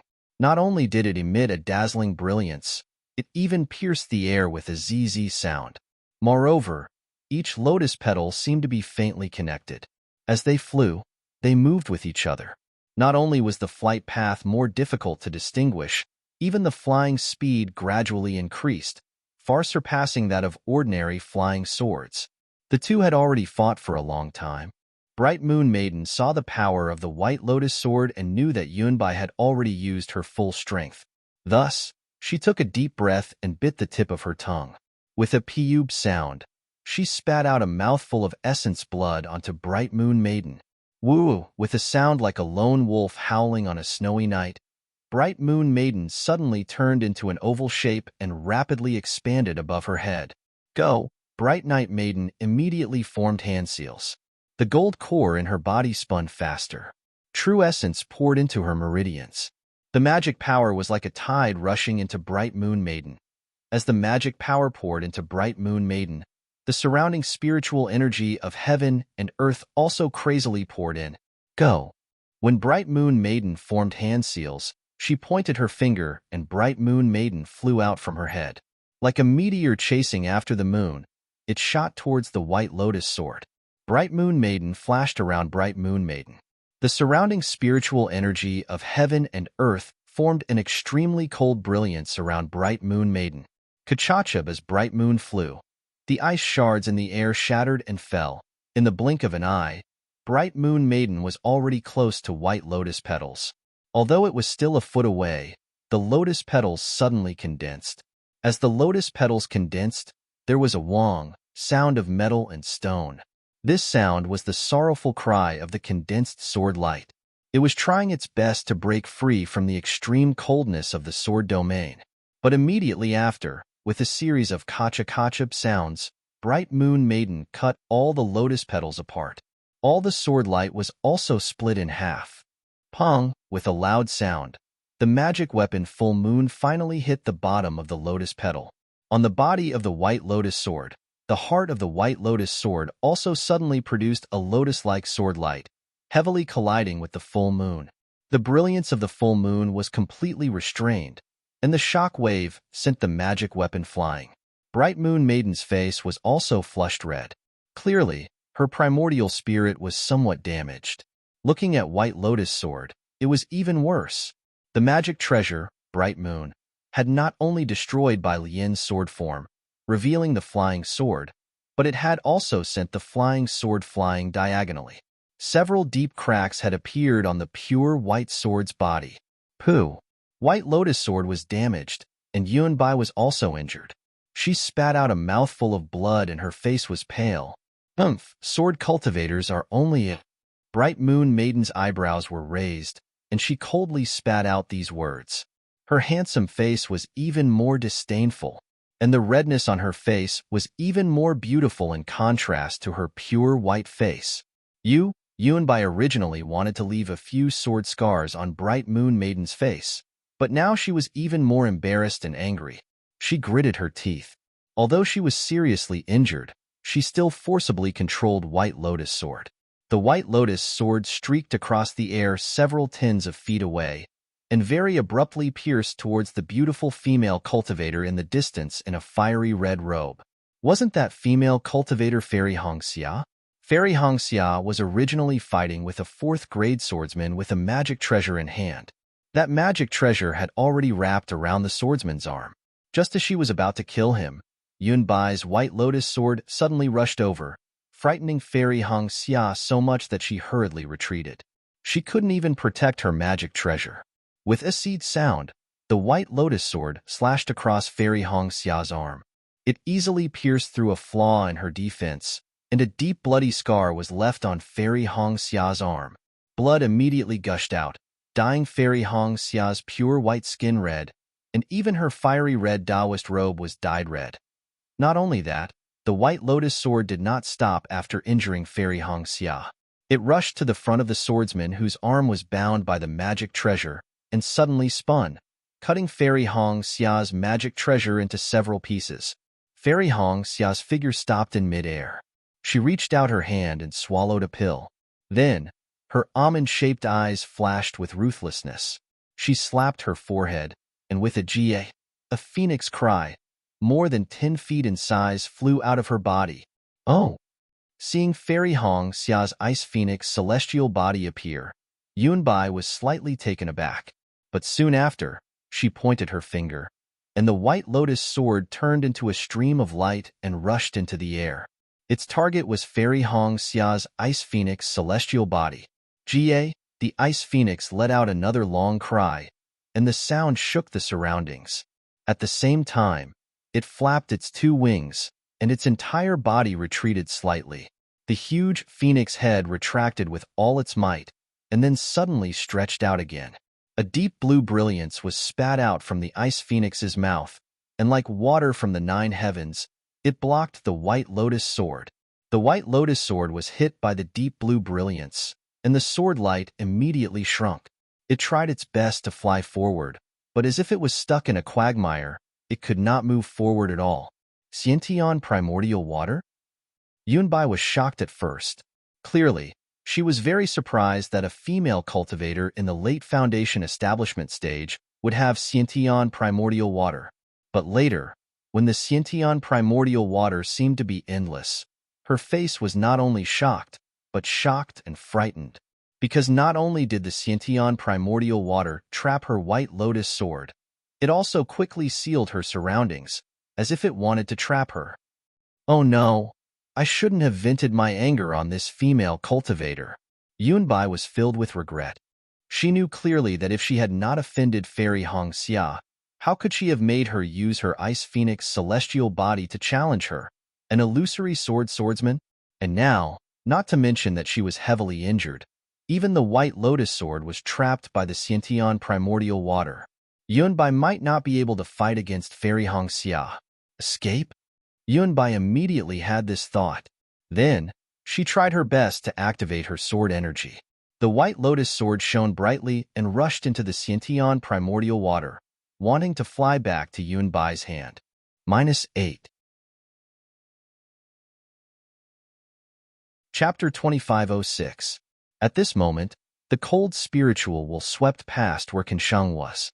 It swept past Fairy Hongxia and the others, and immediately locked onto Fairy Hongxia. Oh no! Fairy Hong Xia sensed the strong spiritual will and was shocked. Her ice phoenix celestial body flapped its wings and flew up in an attempt to escape. Immediately after, the second spiritual will, which was equally strong, swept past where Kanshang was.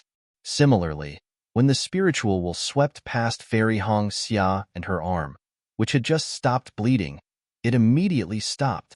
A kind of extreme anger was born from the divine sense. Darling Xiao? Sensing the familiar spiritual will and the anger in it, Fairy Hong Xia was stunned. Why did he come back to Seven Extremes Ridge? However, Xiaohua's spiritual will had already been concealed. If not for Fairy Hong Xia's close observation, she would not have been able to detect it so easily. Just as Fairy Hong Xia was deep in thought, a blue figure rapidly flew over from the direction of the Seven Extremes mountain range. Before the figure could get close, a powerful aura gradually spread throughout the entire battlefield. It was like the gentle breeze before the arrival of a tsunami. Fairy Hong Xia was shocked when she saw Yun by suddenly attacking Fairy Hong Xia. However, her primordial spirit was also damaged and she could not save her in time. She had just activated her magic treasure Bright Moon and saw Fairy Hong Xia escape danger. Although she suffered a flesh wound, it was still better than dying. She heaved a sigh of relief. Immediately after, Fairy Hong Xia released her Ice Phoenix celestial body. Fairy Hong Xia was stunned. Ordinary cultivators only needed to release their celestial body and their other powers would be restricted. They could not even use other spells. Fairy Hong Xia releasing her celestial body against the illusory swordsman was indeed unwise. Of course, each person's Dharma body was different, and their supernatural powers were different as well. Some could increase their powers, while others had special supernatural powers. However, it was rare to see someone like Fairy Hong Xia, who could control a magical treasure directly. When Fairy Hong Xia's Ice Phoenix celestial body spat out innate primordial water, not only trapping Yunbai's White Lotus sword, but also trapping Yunbai, Fairy Hong Xia's lips curled into a smile as she thought to herself.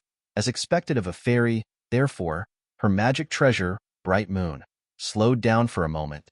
She wanted to give Fairy Hong Xia the credit for killing the illusory swordswoman. While she was hesitating, the blue-robed swordsman's divine sense swept over and his figure appeared. Attack! Lady Mingyu did not dare to be careless. She knew that as long as the blue-robed swordsman came to the battlefield, her side would definitely have no chance of winning. Moreover, Yunbai would definitely be able to escape from danger.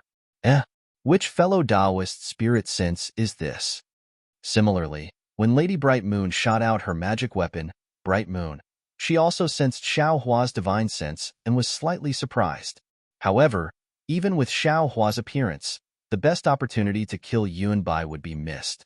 She endured the damage to her origin spirit and circulated her true origin with all her might. The magic treasure once again took the shape of an oval and flew towards Yunbai. Scoundrel, how dare you? The blue-robed swordsman's divine sense did not leave the vicinity of Fairy Hong Xia. When he saw Lady Bright Moon using her magic treasure, he could not help but be enraged. His divine sense left Fairy Hong Xia and scanned the magic treasure, Bright Moon. Instantly, a strange feeling came from Lady Bright Moon's divine sense. It was as though she had lost her connection with the magic treasure. How is this possible? Lady Bright Moon turned pale with fright. This magic treasure, Bright Moon, was her natal magic treasure. If the blue-robed swordsman fought with her on the spot and used his divine sense to sever the connection between her origin spirit and the magic treasure, she could understand. But at this moment, the blue-robed swordsman was still extremely far away. However, how could a strand of divine sense have such a divine sense? Even if he is a nascent soul master, it is impossible for him to have such a method, right? Lady Bright Moon's heart could not help but jump. Hong Xia, hurry up and kill that guy. Lady Bright Moon tried her best to use her divine sense to fight with the blue-robed swordsman's divine sense in an attempt to regain control of the magic treasure. At the same time, she hurriedly ordered Fairy Hong Xia. Yes, this disciple understands. Fairy Hong Xia's face was also flushed red. It wasn't that she hadn't used her Ice Phoenix Dharma body, but she had tried to refine the tidal bead into her Ice Phoenix Dharma body after listening to Xiaohua's advice. Her Ice Phoenix physique was clearly stimulated by the evil tremor bloodline and was completely different from Xiaohua's. Furthermore, it did not have any origin spirit fused into it. It was already pretty good that she was able to control the tidal bead to release the connate primordial water in such a short period of time. If she really wanted to use the connate primordial water to kill Yunbai, it would be a little too difficult. Seeing Fairy Hong Xia activate her Ice Phoenix physique and clumsily control the tidal bead to channel the connate primordial water towards Yunbai, bright moon sighed in her heart. She is too clever for her own good. If she had directly used her divine sense to control the magic treasure, wouldn't she have killed this ugly sword cultivator long ago? Yunbai, who was within the connate primordial water, was surrounded by sword light. She did not dare to release her divine sense too far, and was doing her best to resist the connate primordial water. Although the sword light was gradually being corroded by the connate primordial water, she was already overjoyed that she was not killed. Seeing the blue-robed swordsman's figure gradually becoming clearer, that extremely strange orange face was filled with anger. Even those reddish-yellow eyes that were different from ordinary people were about to spit fire. Fairy Hong Xia was also very anxious.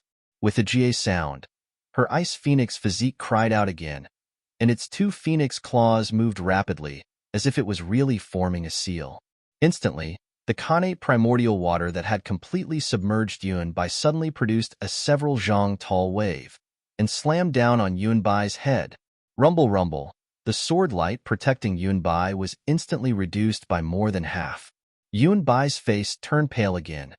This was because Fairy Hong Xia had already figured out that as long as she used the connate primordial water again, not only would the sword light around her be completely corroded by the connate primordial water, but her body would also be corroded by the connate primordial water until not even a single bone would be left. Senior Brother Ji, save me.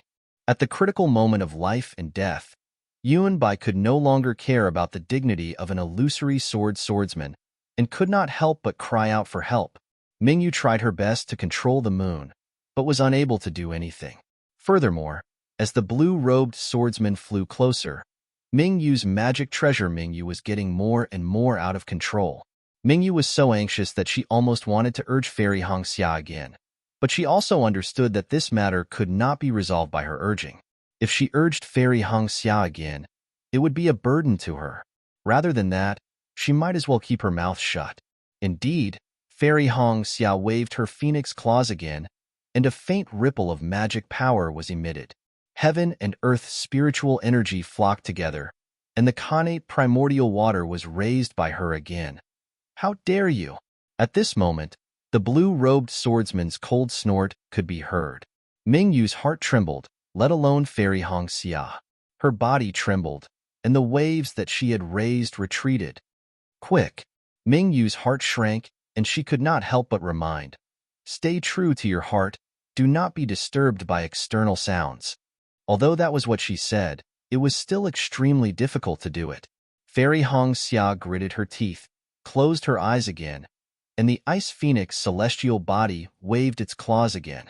Humph! The blue-robed swordsman's cold snort seemed to be much closer. Mingyu was shocked, and she raised her head to look. She could not help but cry out.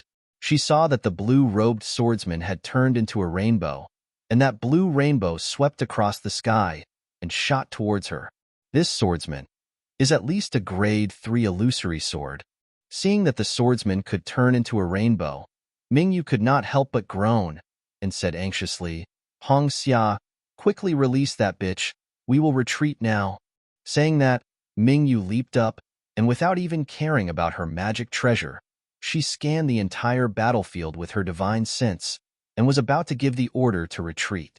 Seeing that an illusory swordsman was about to die in her hands, Fairy Hong Xia could not help but bite her lips.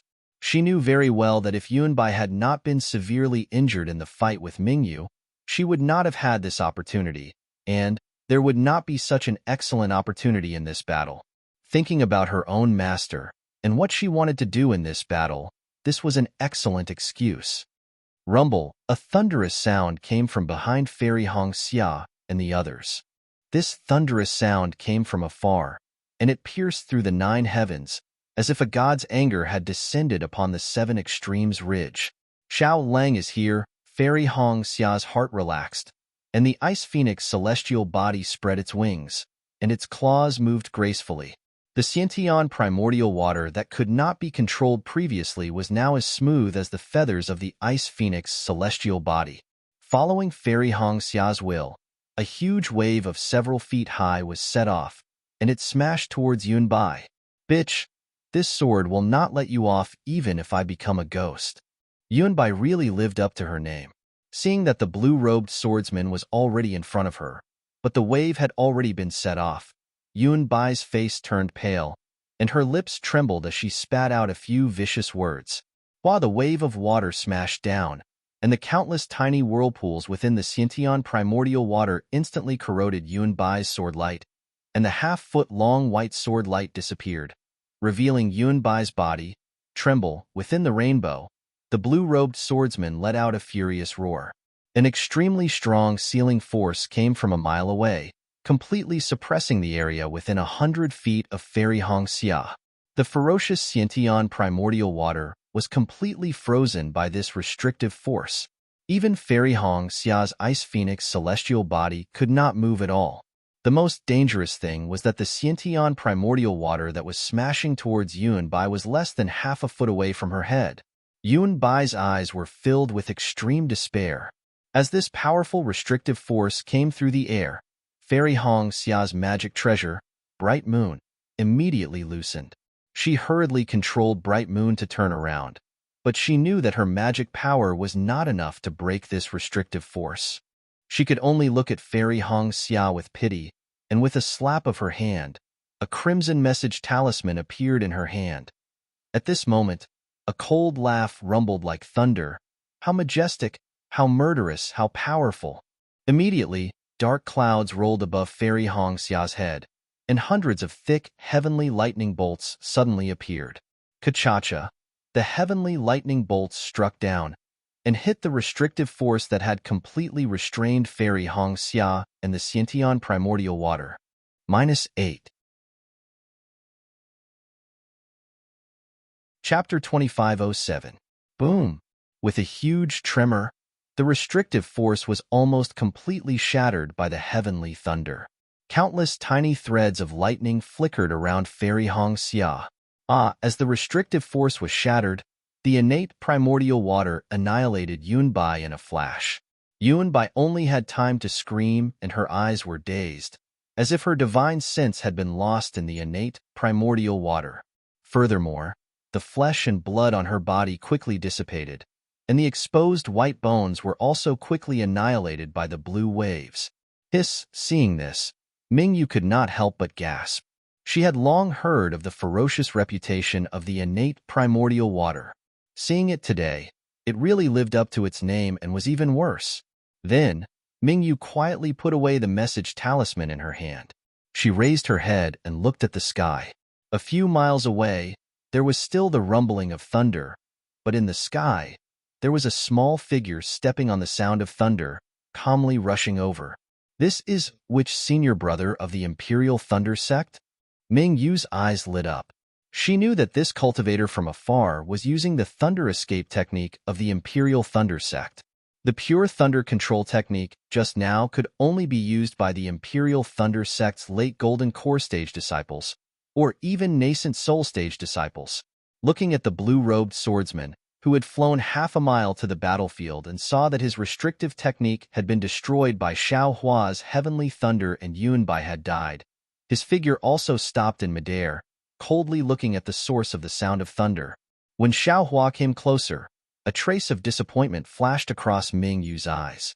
She saw that Xiao Hua was only the height of an ordinary person and was a little fat. The Imperial Thunder sect's robe was bulging, and he looked very uncomfortable. Looking at his appearance, he was abnormally ordinary. If he was thrown into EG, no one would be able to recognize him. However, Mingyu did not dare to be negligent. She hurriedly went forward and saluted. Mingyu of the Huanhua sect greets senior brother of the Imperial Thunder sect. Xiao Hua waved his hand and said, go and command the battle. Leave this guy to me." Seeing that Xiao Hua did not mention his name, Mingyu was even more disappointed. She could only whisper, "Yes, Mingyu understands." At this moment, Fairy Hong Xia had already broken free from the remaining shackles. She barely managed to grab the storage pouch that had not been corroded by the Xiantian primordial water and retracted the Ice Phoenix celestial body into her body. An unprecedented sense of exhaustion emerged from within her body. "I really don't know the immensity of heaven and earth." Fairy Hong Xia smiled bitterly. "What my dear Xiao can do, I may not be able to do." However, when she turned her head to look at Xiao Hua, she was stunned again. Xiao? Xiao Hua? That's right. How could the current Xiao Hua be her lover? However, when Fairy Hong Xia saw Xiao Hua's unintentional glance at her, she came to a realization. "Io, this is Sister's sky-stealing, sun-swapping secret technique." Back then, Big Sister could only barely change her appearance, but Xiao Lang could actually transform into such a person. Unfortunately, no matter how he changed his appearance, the look in his eyes could not be concealed. Hee. Thinking of this, Fairy Hong Xia smiled sweetly. She reached out her hand again and took out an ordinary water-type magic treasure from her storage pouch. She raised it into the air and flew into another battle. However, Fairy Hong Xia's action of killing Yunbai was too shocking. The swordsmen and cultivators around her had all seen it. Which swordsman would still fight with her? After killing a few swordsmen who could not escape, Fairy Hong Xia took a deep breath and stood upright in midair. Bright Moon's opponent, Yunbai, had been killed by Fairy Hong Xia. Fairy Hong Xia couldn't use an ordinary swordsman to fight. She pointed her finger, and the transcendent artifact, Bright Moon, turned into a round disk and flew into the sky, covering her. She transmitted her voice softly. "Hong Xia, come over here." "Yes, Martial Aunt Mingyu." Fairy Hong Xia smiled at her martial aunt who had always taken care of her and obediently flew into the light of Mingyu. "With this senior brother from the Imperial Thunder Sect, we have nothing to worry about in this battle." Mingyu whispered to Mingyu as she looked at Xiao Hua who had come over with his hands behind his back. There was not a trace of magic power around him. Although Mingyu said so, the one who was worried about Xiao Hua was Fairy Hong Xia. Fairy Hong Xia still looked on worriedly. She looked at Xiao Hua who was standing quietly in the sky a few hundred feet away. In front of him, half a mile away, the blue-robed swordsman was also looking at Xiao Hua coldly. This blue-robed swordsman was completely different from Xiao Hua. Not only was his figure much taller, even his sturdiness was not something that Xiao Hua could compare to. What was special was that the swordsman's face and head were squarish. Even his sturdy body was squarish. Furthermore, where Xiao Hua stood, the cold wind blew, causing Xiao Hua's Taoist robe to flutter. Although the golden light around Xiao Hua's body was slightly overflowing, it was still slightly weaker than the blue-robed swordsman. This was because, within one zhang of the blue-robed swordsman, there was no sound of wind. Not even a corner of his blue robe was blown. It was as if it was a silent space. The two experts stood high in the sky. Even Mingyu was a few hundred feet away from them, not to mention the ordinary cultivators and swordsmen. They all stayed far away, giving them a few hundred feet of space. They were afraid that the battle between the two would affect them. Fairy Hong Xia bit her lips and muttered in her heart. After all, Xiao Hua's cultivation was only at the late foundation establishment stage. How could he face a third-grade illusory swordsman? Right at this moment, there was a small commotion in the distance. "Oh?" Mingyu frowned and used her divine sense to scan the area. She saw that the injured Qinshang was fleeing here, and the Imperial Thunder Sect disciple was fighting and retreating. She was stunned. Strange. The Imperial Thunder Sect's senior brother did not go to help the Imperial Thunder Sect disciple. Why did he come to the battlefield of my Rinsing Flower Sect? This question, not to mention the 100,000 people in the Seven Extremes Ridge, even if all the cultivators in the Sky Patrol City were included, only the person beside Mingyu could answer it? Fairy Hong Xia's heart was filled with unconcealable sweetness. Mingyu originally wanted to provide support to Qinshang. However, she saw that although Qinshang was seriously injured, there was no illusory swordsman chasing after him. Furthermore, The retreat of the Imperial Thunder sect and the other two sects' disciples was orderly and orderly. It was not the kind of situation where an army would collapse like a mountain. Mingyu then sent out a few message talismans and ordered all the Huanhua sect's disciples to prepare to provide support. She then stood in midair with Fairy Hongxia and watched the fight between Xiaohua and the blue-robed swordsman. After all, as long as Xiaohua won, this battle would be more than half won. If Xiaohua lost, they could only escape. It was a pity that the two main characters of the battle were standing quietly in the air. Now, it had been the time to drink a cup of tea, and they had no intention of fighting. Yes, how could they fight? How could Xiaohua fight with the blue-robed swordsman? No one knew what the blue-robed swordsman was thinking. Anyway, Xiaohua was very embarrassed at this moment. Although he had sacrificially refined the Kunlun mirror, that thing was too Hongs. There were tens of thousands of disciples in the field. If they were not careful, they would definitely reveal it.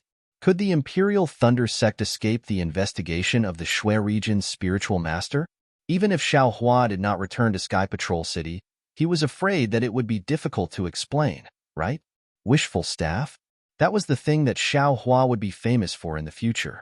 Now that he had changed his appearance, it was even more impossible to take it out. In short, after thinking for a long time, Xiaohua really wanted to cry but had no tears. Forget it. I'll just stand here. Maybe I can scare this guy away. Xiaohua had the demeanor of a loud voice. However, the blue-robed swordsman was also shy. Obviously, the restrictive power of his hand was extremely powerful, but when it came close, it stopped. His red and yellow eyes stared at Xiaohua, but he did not make a move at all. This extremely strange scene did not change in the slightest until Qinsheng staggered and flew to Mingyu's side. Seeing the Imperial Thunder sect's Golden Core disciple standing in the air, Qinsheng's eyes stared straight.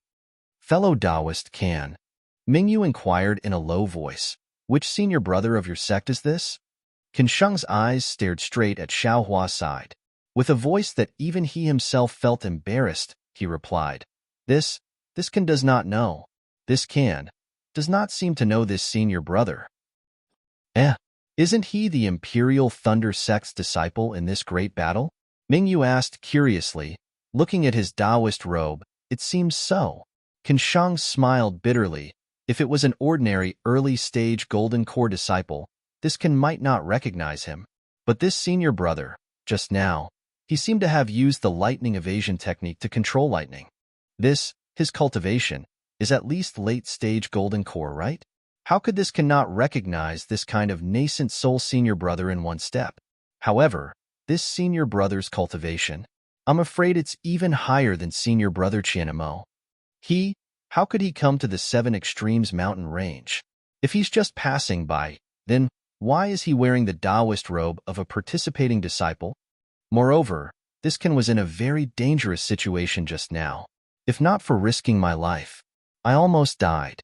How could senior brother come here? Qinsheng had a stomach full of puzzlement, but this did not delay him from quickly taking a healing pill. With Mingyu by his side, with this Imperial Thunder sect's disciple who was even more powerful than Qianmo, he would not worry about Ruoxi's damaged sword origin. When Qinsheng was taking the pill, Mingyu explained the situation just now in a low voice. Qinsheng was so shocked that the jade bottle almost fell. What? Directly controlling heavenly lightning? Damn it, this should be a nascent soul cultivator's divine ability, right? Which senior brother from the Heavenly Thunder Palace is this? Qinsheng's brain juice was being racked. It's that powerful? Mingyu was also slightly stunned. She did not expect the difficulty of controlling heavenly lightning to be so high. That's right. Qinsheng suppressed the ecstasy in his heart and said in a low voice, Our Imperial Thunder sect's secret technique can only be used after reaching the nascent soul realm to communicate with the power of heaven and earth and control heavenly lightning. That's not right. Mingyu said curiously, this concubine has personally seen Imperial Thunder sect's disciples using magic treasures, such as flying swords, to guide heavenly lightning down. TCH, how can that be compared? Qinsheng curled his lips and said in a low voice, That's because there's a lightning-attracting array inside the magic treasure. What's even more lazy is that the magic treasure contains lightning and can borrow a bit of heavenly lightning's power to use. Fellow Taoist Mingyu, didn't you see this senior brother of mine? He doesn't have any magic treasures or the like in his hands, but he's guiding lightning with his bare hands. This is a secret technique of my Imperial Thunder sect that is not passed on. There are only a few people in the sect who can do it. While speaking, Ruosi also flew over. Behind her in the distance was formless sword Gu Yu. Ruosi also looked at Xiao Hua and the blue-robed swordsman in astonishment. She then scanned the entire battlefield but did not see any trace of Yunbai. When she found a sword cultivator to ask, her face revealed a miserable expression. At the same time, her furious gaze also fell on Mingyu. -8.